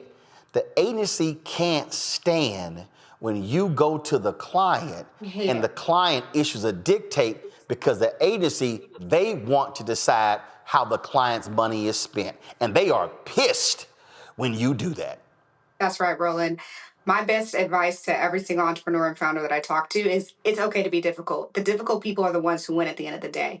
I tell my sellers every single day, well, who is the decision maker behind the agency? I don't want to talk to the agency. The agency is going to execute. We're going to have a relationship with them, but they work for the client. So if you don't know who's actually signing the check to the agency, then you haven't done your job. You need to get in the field. You need to go to these meetings. You need to be super annoying. If you need me to send an email, you need me to set up a meeting when I'm in that city, I will do it because that is the only way that we've been able to survive a decade is actually going straight to the decision maker and making them uncomfortable. But 9 times out of 10, they don't know. They actually do not know what's going on behind the scenes because we are such a small rounding error in their total marketing budget. Even if they have all good intent, it's so small that they are literally like, oh, yeah, sure, we can give you $700,000 or $1 million because it's nothing actually compared to their total budget spend. This is my last question before you go to my panel here. So this, go to my iPad, Anthony. So this here is the Upfronts and New Fronts 2025 calendar. I just want people to understand, if y'all see how extensive this is. And you see all now you see right here, Reach TV, April 4th, 14th at 2 p.m. in New York. That's a black-owned company. We just can keep going. Y'all see all of this. So agencies and different media companies, they put on. Mirror Digital. There's one. Huh? Mirror Digital's black. Sheila Mormon. Okay, Mirror Digital right here. Let's see here. Okay, so you got all. So this is all April and May. And different deal. Now here's the other thing, Morgan. The agencies will invite brands. They also have these equity up front. So basically, Anthony, come back. So basically what they do is they don't invite us to the main show. So they created these equity up fronts. This is after George Floyd's death, for us to go present. And hell, we do that and we don't get no money from the equity up fronts. Has Blavity been invited by any agency to present at this year's upfronts? No. We were invited to the equity upfronts, which were a few weeks ago. So they're also not happening at the same time. So we're not in the city. You know, we fly into the city because our team's setting up meetings, but it's not designed for us to be a part of the ecosystem when the decisions are being made and the deals are being made. So for folks to understand, they created the equity upfronts for us to talk to diverse media, but the real upfronts is here, and they don't invite us to this. And I get, you know, I see what Mirror's trying to do, Sheila, and Reach TV as well. But guess what? You could spend a lot of money putting a whole show on, everything. Like, at the end of the day, are you getting any money in return? And more often than not, which is not, you ain't getting jack in return. You're spending, they don't mind you flying to New York and come and meet with them, and all you being rewarded with are meetings, or as my friend Todd Brown says, everybody in this meeting is being paid except me. Y'all are paid to be in the meeting. I'm paying to be in this meeting. Questions? Questions? Kelly, first. Sure. With the talk of DEI policies going away and things of that nature, how has the erasure of DEI policies, specifically in this industry, impacted your bottom line, if at all? And do you see, news of possible recession and things like that? How do you think that's going to be impacting your business as far as media and advertising dollars? Yeah, the Blavity brands are strong. We're one of the few publishers that has a diversity of brands because we have a variety of lifestyle brands and we have our publisher network. So our revenue is actually very strong compared to even last year or the year before. The reason for this is because even in downturns and recessions, we actually see an increase in advertising and spending, particularly for the types of products and services that people like to advertise to Black people, which is fast food and kind of things of that nature, entertainment. And I think when it comes to D&I, it's really interesting actually, because you see the news and the press on one side, and then I see an RFP and an IO come in on the other side from that same company. So, Roland, I don't know if that's been your experience, but so far that's what we've been seeing is that there's a lot of politicking. And then at the end of the day, they still need growth for their business. And Black people are one of the undertapped markets in this country. And so they know we can potentially grow our top and bottom line by getting more Black customers. Yeah, indeed. Omekongo. Thank you so much, Mr. Mon, for all of your incredible work over the years. My question to you is, similar to when we see what's happening with the Trump administration, we start to see a rise in more Black people applying to HBCUs and the like. Do you see a larger turn towards Black-owned media when these attacks from the Trump administration are happening as well? Or is there sort of like a problem? Do your numbers pretty much stay the same? Our traffic has gone up year over year. And I do believe that the reason that that's happened is because people are looking for a source of truth when there's so much misinformation and propaganda going on mainstream news. The moment that the mainstream news basically showed us, hey, we're going to be beholden to the Trump administration. We're going to let go of people like Joy Reid. We're going to let go of people who are like tellers of truth. That was the moment that I think Black people said, okay, I need to switch my information input. So our newsletter goes out every single day to 1 million plus people. And that is a place where people are able to get the news and information. One of the challenges that we have is how do you finance the news and information that is chronically underfunded, knowing what I talked about earlier in terms of keyword blocking, that has not changed. So how do we manage that? That's something that we're actively working through. I mean, I love your guys' model in terms of having direct contributions. We've talked about doing that, but really trying to figure out how can we strengthen our financing for reporting, which is very different than lifestyle content. Yep, absolutely. Teresa. So Morgan, thank you so much for coming on. I am definitely an admirer of your work. I am in the PR space, so I have been on the other end of making sure that some of those media ad buys go out. I know you guys have I think you call it like Blavity Fest, and you have it every year. How have you seen some of the turnout in terms of like, interested individuals and those who are sponsoring the event, especially since Donald Trump came into office? Yeah, Blavity Fest is at the end of May, and May 31st, June 1st in Atlanta. Bringing it straight to the people. We've got lineup with 2 Chainz and Kirk Franklin and tons of incredible speakers that'll be there. Sponsors are not bullish. I do think that there's been a bit of a pullback on anything that they can't measure the return on investment. So we're seeing more and more of our partners ask for things that they can track, which is, digital display advertising, social media, creator posts, influencer posts, things like that, and less of things that were brand affiliation or brand association plays, like a sponsorship of a festival. The good news is that festivals do have ticket sales, and I believe that the Atlanta audience, people in Alabama, the Carolinas are going to come in droves to be able to come together and celebrate, especially when, it's a rough economy right now. And I think people want to be together. Go ahead. Bring that to Philly. We need that in Philadelphia here. So you guys got the Roots Festival, which I think is pretty strong. It's good, but I think Blavity offers a little bit more programming than entertainment and music. Yes. Yep, true that. Last question I have for you, and I had this conversation over the weekend, Morgan. What has been your experience in trying to collaborate with other Black-owned media brands? I was talking to somebody over the weekend about this, and I said, listen. I think for a lot of the larger ones, they want to live in silos. They don't want to partner. They see people as upstarts. I said the bottom line is with 13% of the population, we should be going into these places, operating as a collective, and then going in asking for a large number, and then we split the money up later.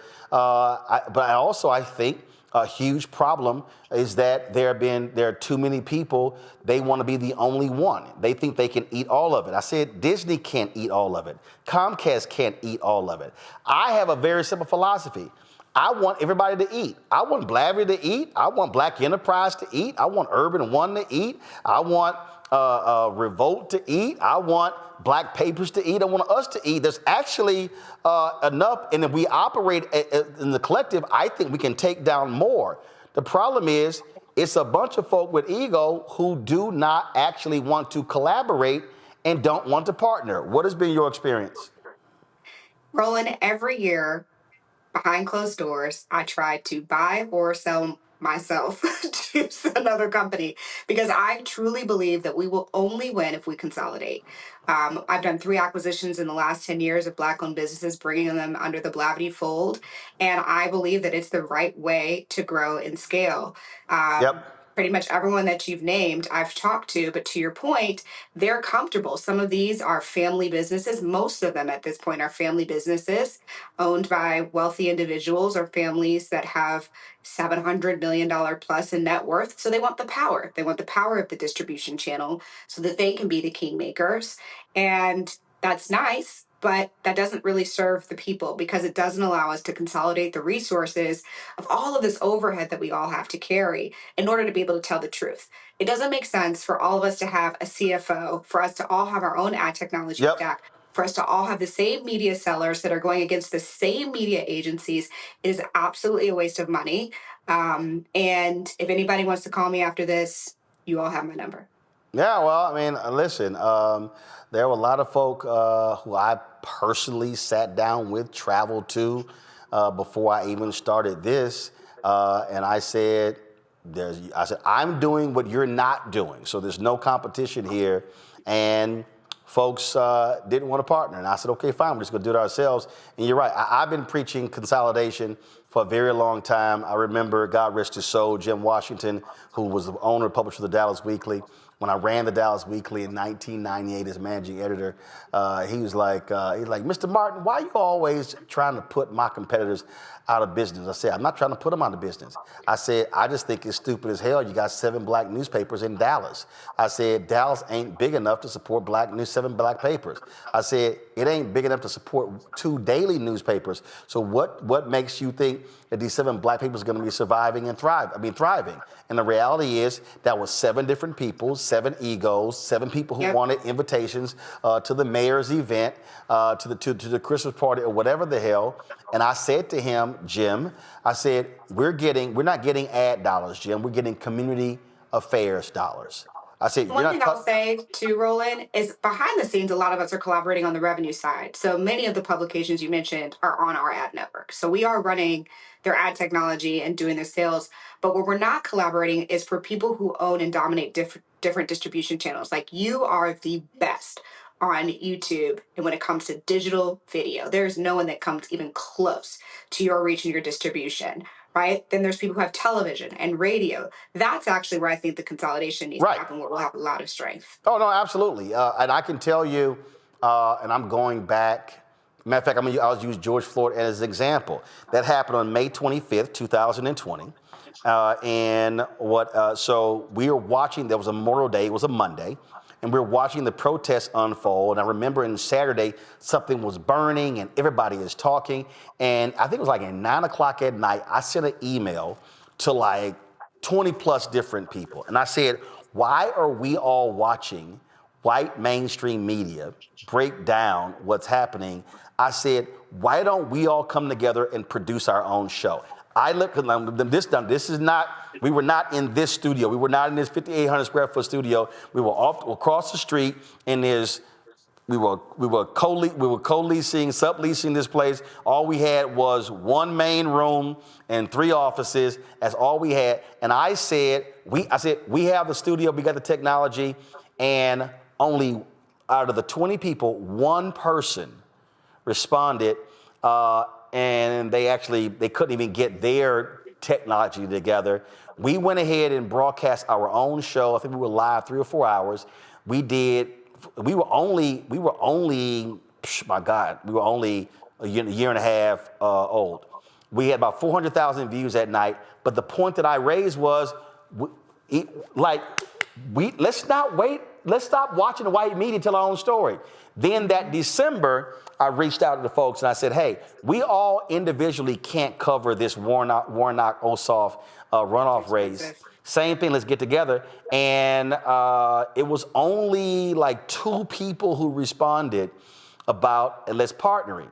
And then even we couldn't pull that together, so we just went ahead and just did it ourselves. But that's precisely the point. I've been saying, hey, we don't need everybody doing news.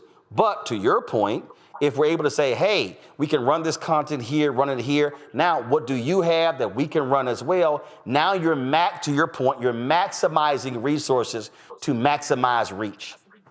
Mm-hmm. That's right. And, all I can do is control myself at this point. So I think you and I should have a conversation after this about how we can support you on the digital distribution side as well, because it really just has to start with us taking it one step at a time. I can't control Essence. I can't control Ebony. I can't control, what Revolt is doing, but we have a lot of power sitting right here on this conversation. Oh, yeah. Well, there are some things that we are doing on the AI side with how we take this digital content into written form, because people still read written form. And one of the things that we're also doing is I've already signed the deal with a black-owned company out of LA. We're completely revamping blackstarnetwork.com, turning into a news portal. I'm actually hiring 2 staff writers.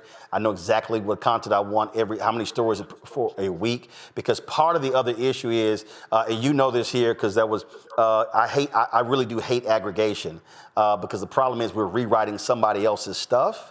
And then a lot of times we don't actually, we're not aware of, who wrote the story and what their agenda is. So the opportunity is there. So we'll definitely have that conversation, because at the end of the day, again, if there's something that you're doing that I'm not doing, and I'm doing that you're not doing, it doesn't hurt us to actually work together. And again, I want everybody to eat. And we can all do that. So that's what's critically important.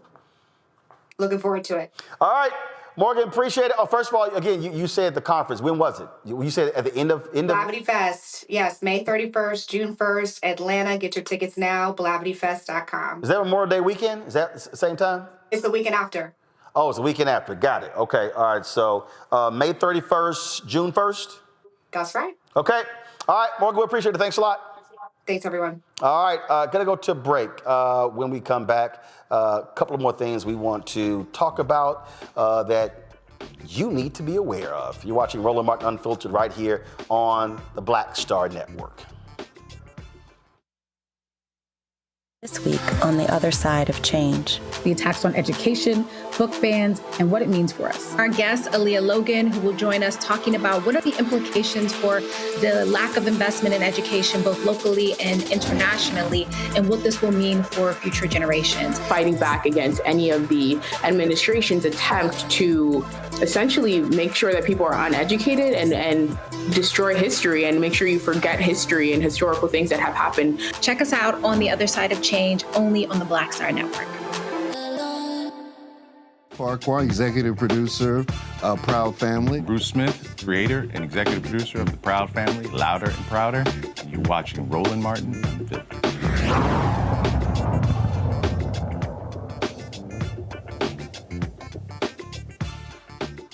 All right, y'all, Teresa Lundy, let's go from our panel. So, Teresa, we appreciate you joining us on today's show. Thank you so very much.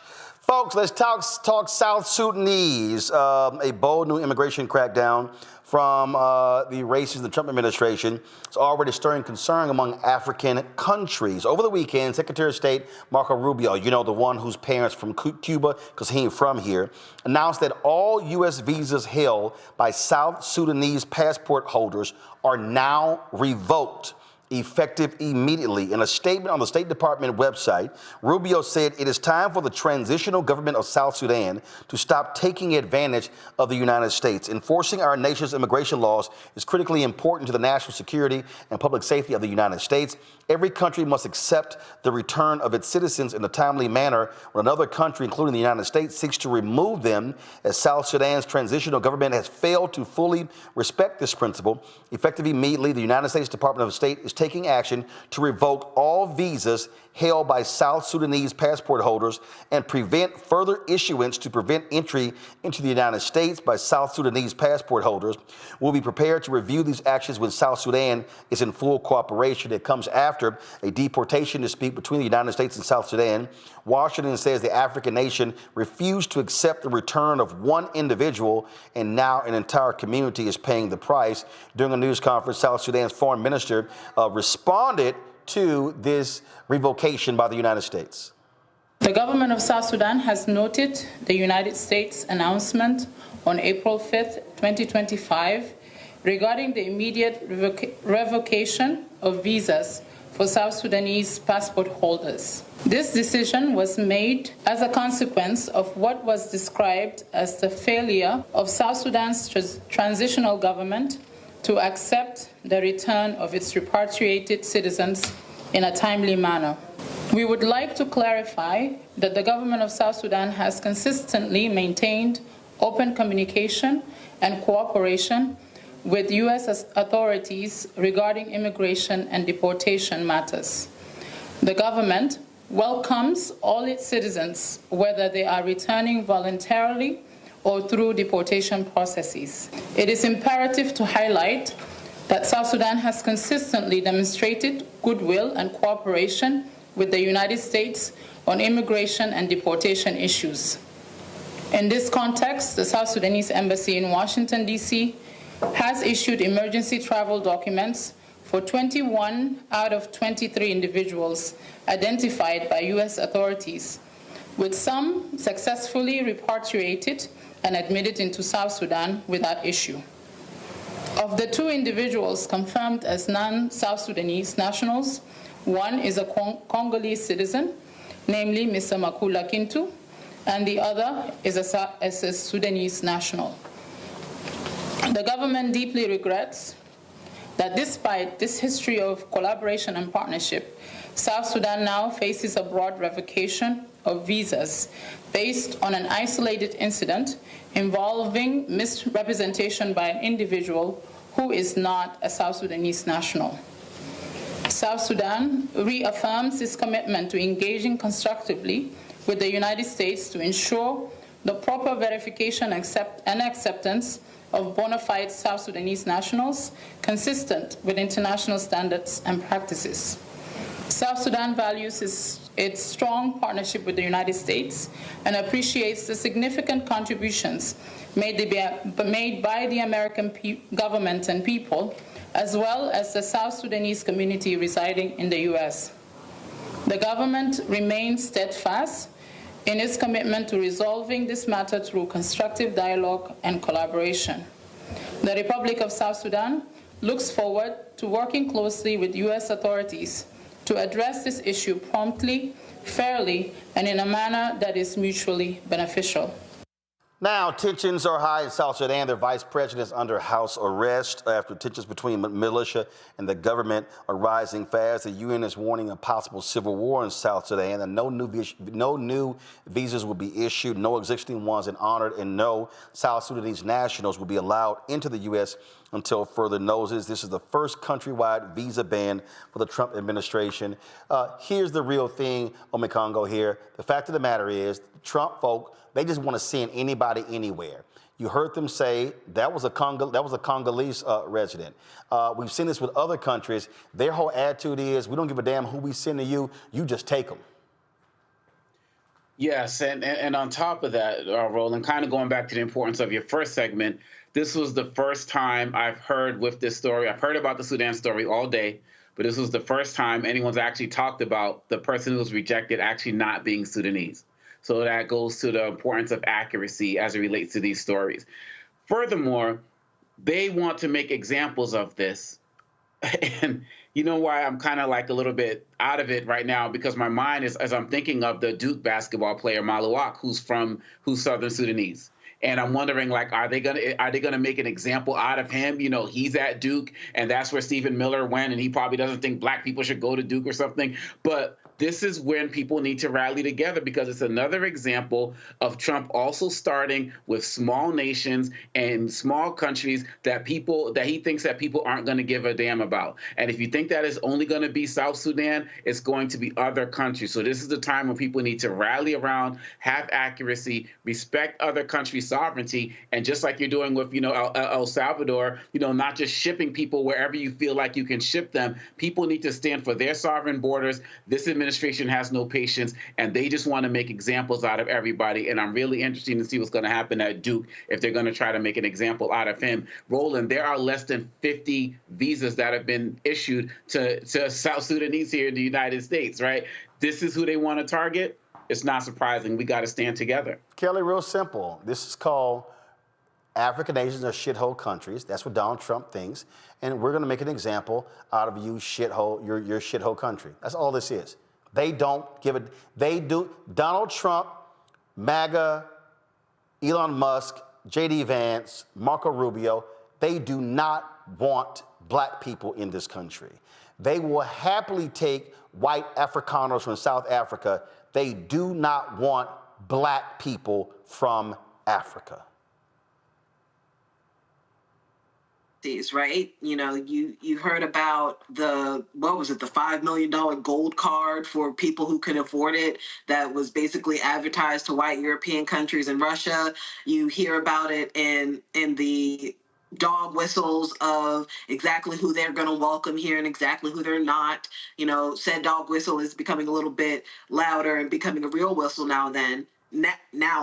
But you're absolutely right. It is sad. It is sad and it's pathetic how this administration is just living in their racism out loud through these policies, through their rhetoric, through their behaviors, everything.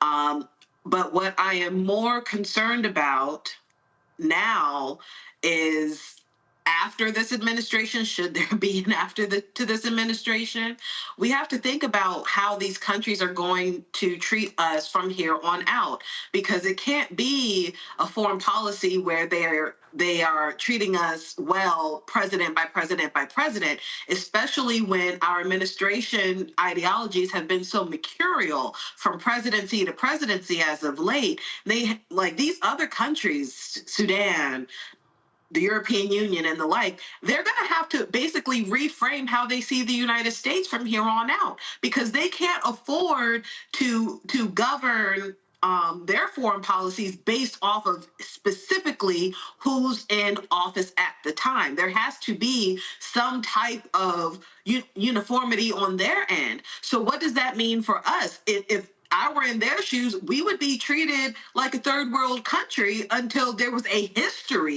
new history of decent behavior. And right now we don't have that. And we haven't had that for at least a decade and a half, as far as how mercurial and flip-floppy we have been as far as foreign policy is concerned. So my concern isn't just about Sudan. While it is terrible, this is a now problem. But what are the implications of this? It is how other countries are going to be viewing us. Sudan has partnerships with other countries.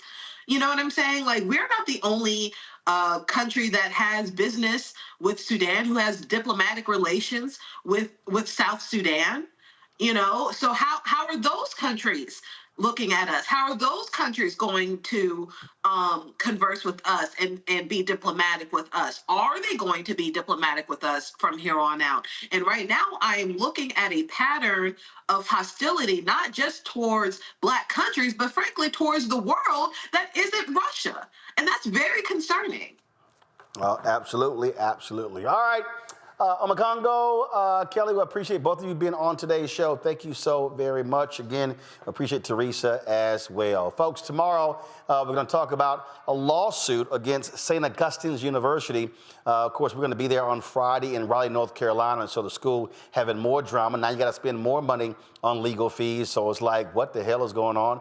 We'll tell you about that tomorrow. Don't forget the town hall. Doors open at 5 p.m. Martin Street Baptist Church. No, they're not naming the church after me because we're coming. That's the name of the church. So we're going to be there in the fellowship hall there, broadcasting live. So we want everybody in Raleigh, come on out. I'll be signing copies of my book, White Fear. If you are a graduate, faculty, student, staff of St. Augustine's, we want to see you in the house. I know my Alpha brothers are going to be there. They've been spreading the word as well. So we look forward to, again, broadcasting from there on Friday. So also tomorrow we're going to talk about, remember we showed the racist video of Marjorie Taylor Greene's ex-husband? Well, now that racist is apologizing for verbally attacking a couple of Muslim women as they were praying, minding their own business. And so we'll have that for you tomorrow as well. Lots to break down, folks, and so we look forward to seeing it. Don't forget, support the work that we do. Join our Bring the Funk fan club. The goal is very simple. We want 20,000 people, of course, supporting us on average, $50 each, which is $4.19 a month, 13 cents a day. So first of all, let me say this here. A lot of y'all who have sent checks and money orders, it takes a while for us to actually deposit those checks and money orders. Between the last two mail runs, we literally had almost 900 checks and money orders. Let me just hold this for you. So I did go to the post office today, and just so y'all understand, a lot of people have been supporting us. Yes, I had to bring a duffel bag in to get the mail. So please be patient. I understand folk balance their checkbooks, but when you send a check and money order, it's a much lengthy process. It's not as just simple as just us sitting here, because what happens is some people have they make the check out to Roland Martin, they make it out to Black Star Network, they make it out to Roland Martin Unfiltered. Y'all, that's 3 separate accounts. So we literally have to go through every single envelope, open the envelope, look at the check, put what category is it in. We then have to log every single check because we put your name on our list on Friday.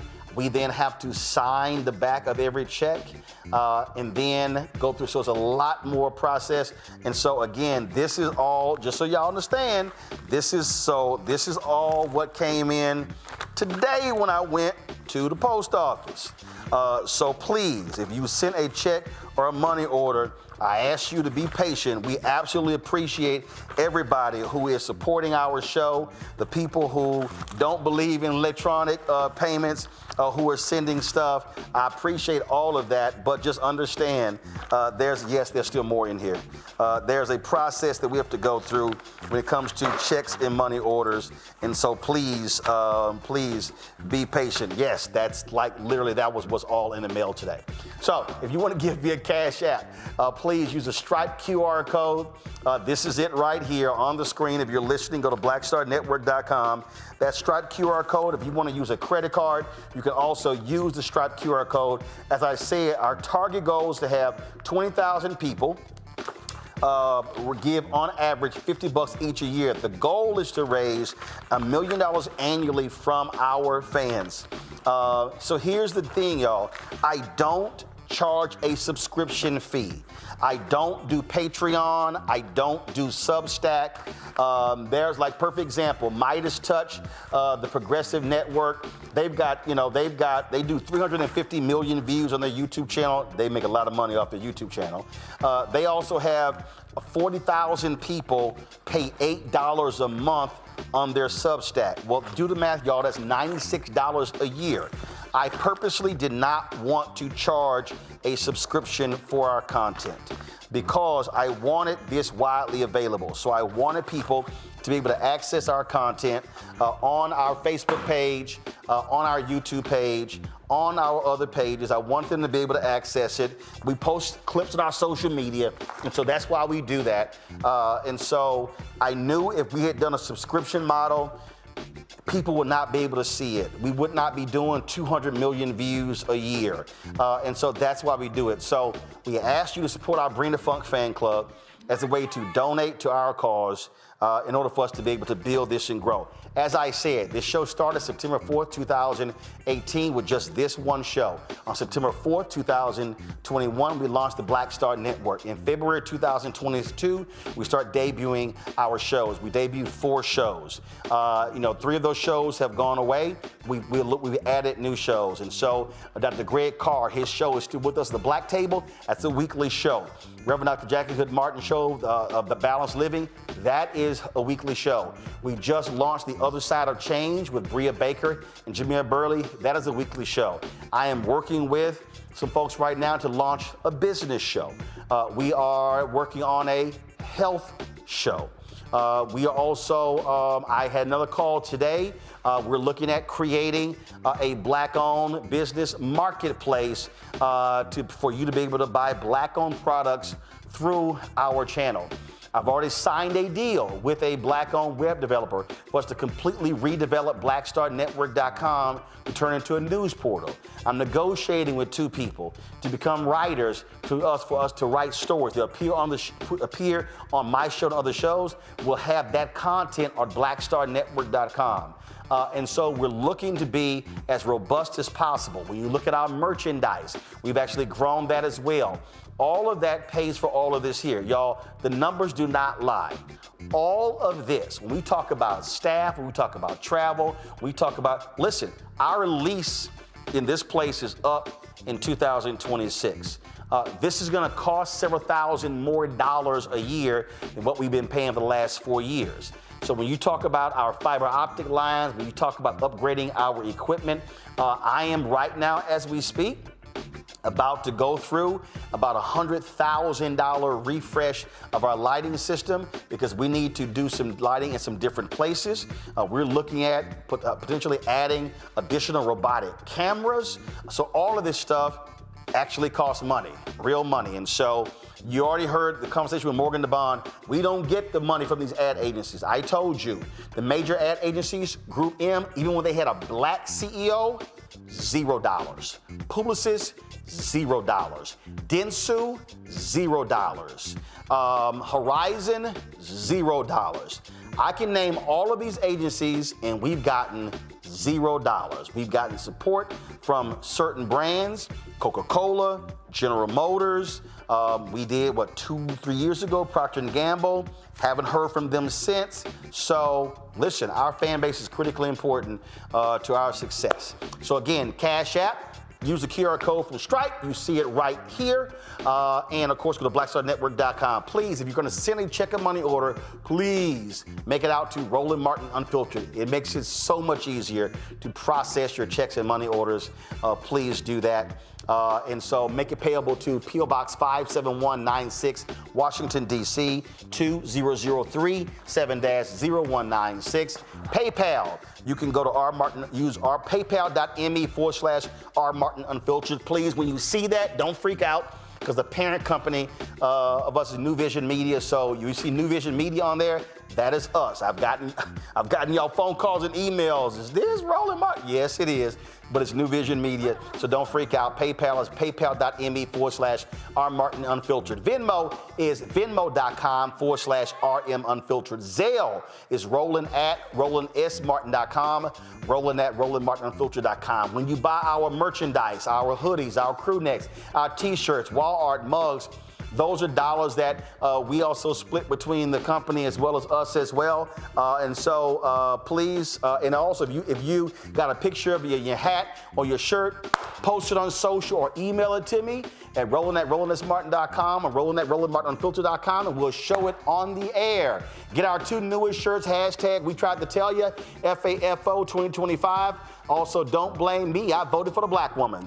Go to rolandmartin.creator-spring.com. The QR code is there as well. Or go to blackstarnetwork.com. When you get my book, White Fear, How the Browning of America is Making White Folks Lose their Minds, proceeds from that book go right into the show as well. And so you can get from these online stores, bookstores. You saw we took Target off because we are not supporting Target until they accept the demands laid out in targetfast.org. If you want the audio version I read on Audible, download it from there as well. Also, download the Black Star Network app, Apple phone, Android phone, Apple TV, Android TV, Roku, Amazon Fire TV, Xbox One, Samsung Smart TV. All of y'all folks who are on YouTube, hit that like button, y'all, because that helps the algorithm to share our videos. And lastly, download the Black Star Network app. Now, here's the piece. We want you watching on the show, on YouTube, because we generate more money on YouTube. We don't generate money from the app. We have the app as our way of being able to have a platform that if anybody says that our stuff cannot run, we will always have our own channel. That's why we have our app. The app costs me $150,000 a year. Why do we do it that way? It's because we want to be independent. So if YouTube or Facebook or anybody says, nah, we ain't running it, we're like, cool, we still gonna run it. So download Black Star Network app, Apple phone, Android phone, Apple TV, Android TV, Roku, Amazon Fire TV, Xbox One, Samsung Smart TV, and of course, download Fanbase, get Fanbase. Get the app. We're trying to build it to another 1 million followers. $11.4 million has already been raised. The goal is $17 million. Go to startengine.com/fanbase. Y'all, that's it. I will see. Anybody have a birthday? Anybody anybody birthday? Anybody my family birthday? My daddy's birthday later month. I'm trying to, what you want? What do you want? What? Is one of y'all birthdays or something? Don't nobody care about y'all Deltaversary? I got 2 Howard University talk about our Deltaversary come up. Do y'all see what this is? This is the only, I got two Deltas and a Sigma in the control room. It does not matter. They don't get shout outs. The only versary that's gonna get a shout out is on April 27th when I celebrate my 36th year in Alpha Phi Alpha Fraternity Incorporated. So the rest of y'all, first of all, don't be saying damn, because that's how you get paid. So don't be doing that Kevin Hart damn, okay, because you don't be saying damn when that check come in. See, oh, that was done. I don't want to hear it. I don't want to hear. I don't care. Okay, yeah. Yeah. I send y'all ass home for good. Y'all gonna be saying, damn. Yeah, I thought so. Now they like, oh no, that wasn't me. All right, y'all. That's it. I'm gonna see y'all tomorrow. Right here. Also, we're gonna have for you Bishop William Barber. He spoke Saturday at the Indivisible March. We're gonna play for you his comments from that march as well. So it's a lot I had to get to. Yeah, this could have been an easily 3-4 hour show, but we gotta go home. I'll see y'all tomorrow right here on Black Owned, Unfiltered, Unapologetic. Y'all know how we do it. Black Star Network. Holla! Black Star Network is here. No punch! I'm real revolutionary right now. Thank you for being the voice of Black America. All momentum we have now, we have to keep this going. The video looks phenomenal. See, this difference between Black Star Network and Black-owned media and something like CNN. You can't be Black-owned media and be scared. It's time to be smart. Bring your eyeballs home. You dig?